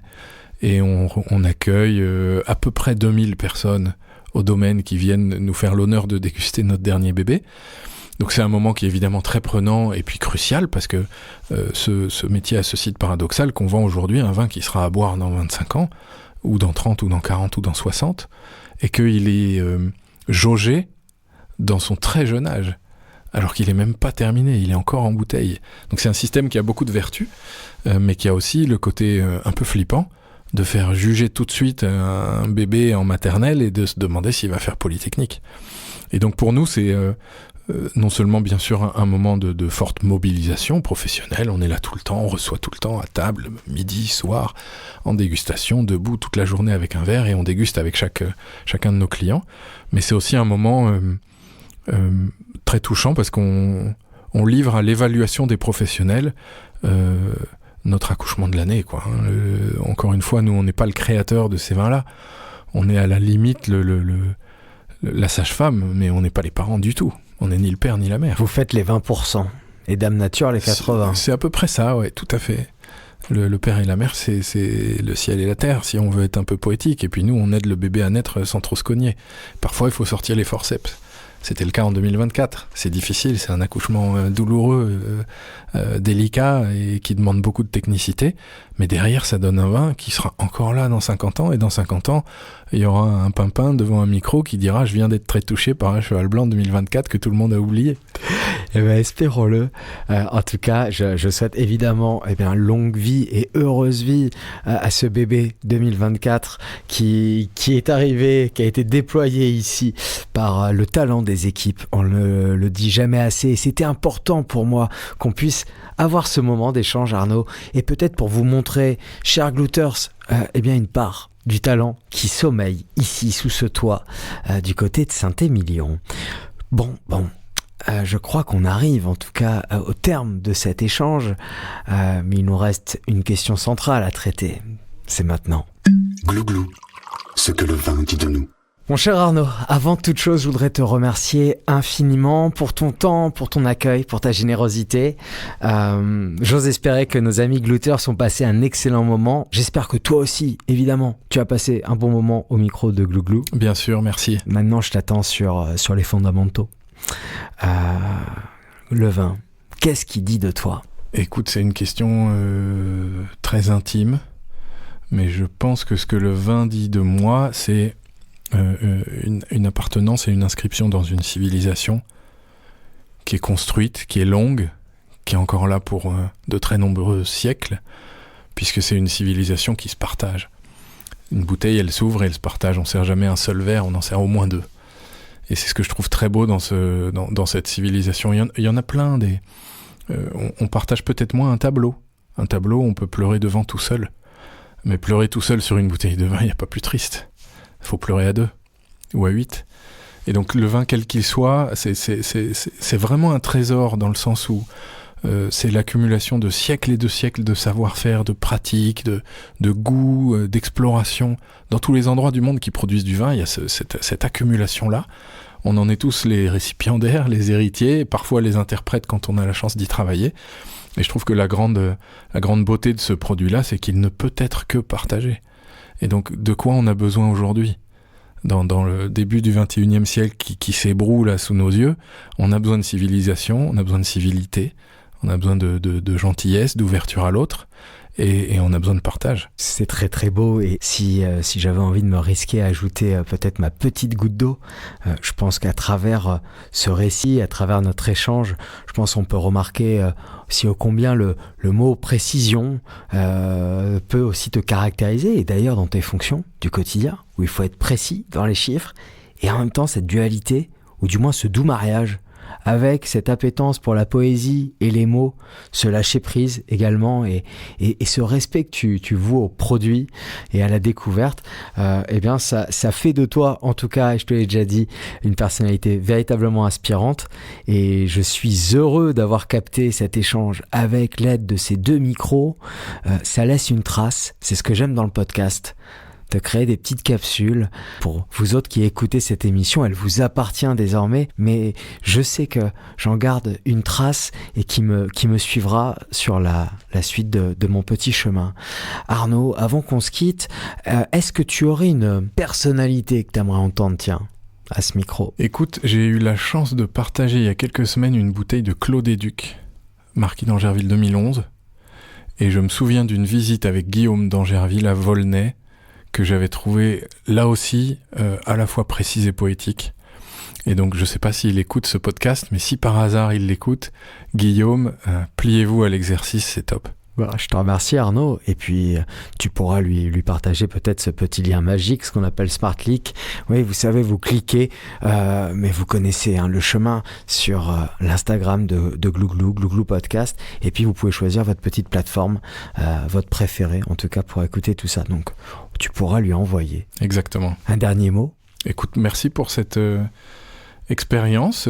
J'étais un peu tendu au départ, mais je trouve que l'exercice est intéressant de se livrer comme ça sur la relation qu'on peut avoir au vin pendant quelques minutes qui passent très très vite. Ouais. Bah écoute, moi je te remercie, effectivement. Je suis moi-même toujours un petit peu dans une pseudo-tension sur le début, tu vois, les lancements. Puis on a envie d'être là, on a envie vraiment de rien louper, en fin de compte, au moment, d'essayer d'avoir la bonne question, etc. Si on partage ce sentiment, c'est qu'on a logiquement une jolie petite émission dans la boîte. Eh bien écoute, je te remercie encore. Longue vie à Cheval Blanc, longue vie à ton chemin. Plein de bonheur et plein de belles bouteilles à venir pour toi et tes proches, Arnaud. Et puis nous les amis, on se retrouve très bientôt pour une prochaine émission, mais d'ici là vous connaissez la chanson, buvez bien, buvez bon, ciao ciao, bisous. Punaise, j'adore cette nouvelle émission sur le vin. Glouglou c'est marrant comme nom et je comprends tout. Pour une fois je comprends tout. Merde, arrête ton cirque. Spider Glouglou, Spider Glouglou.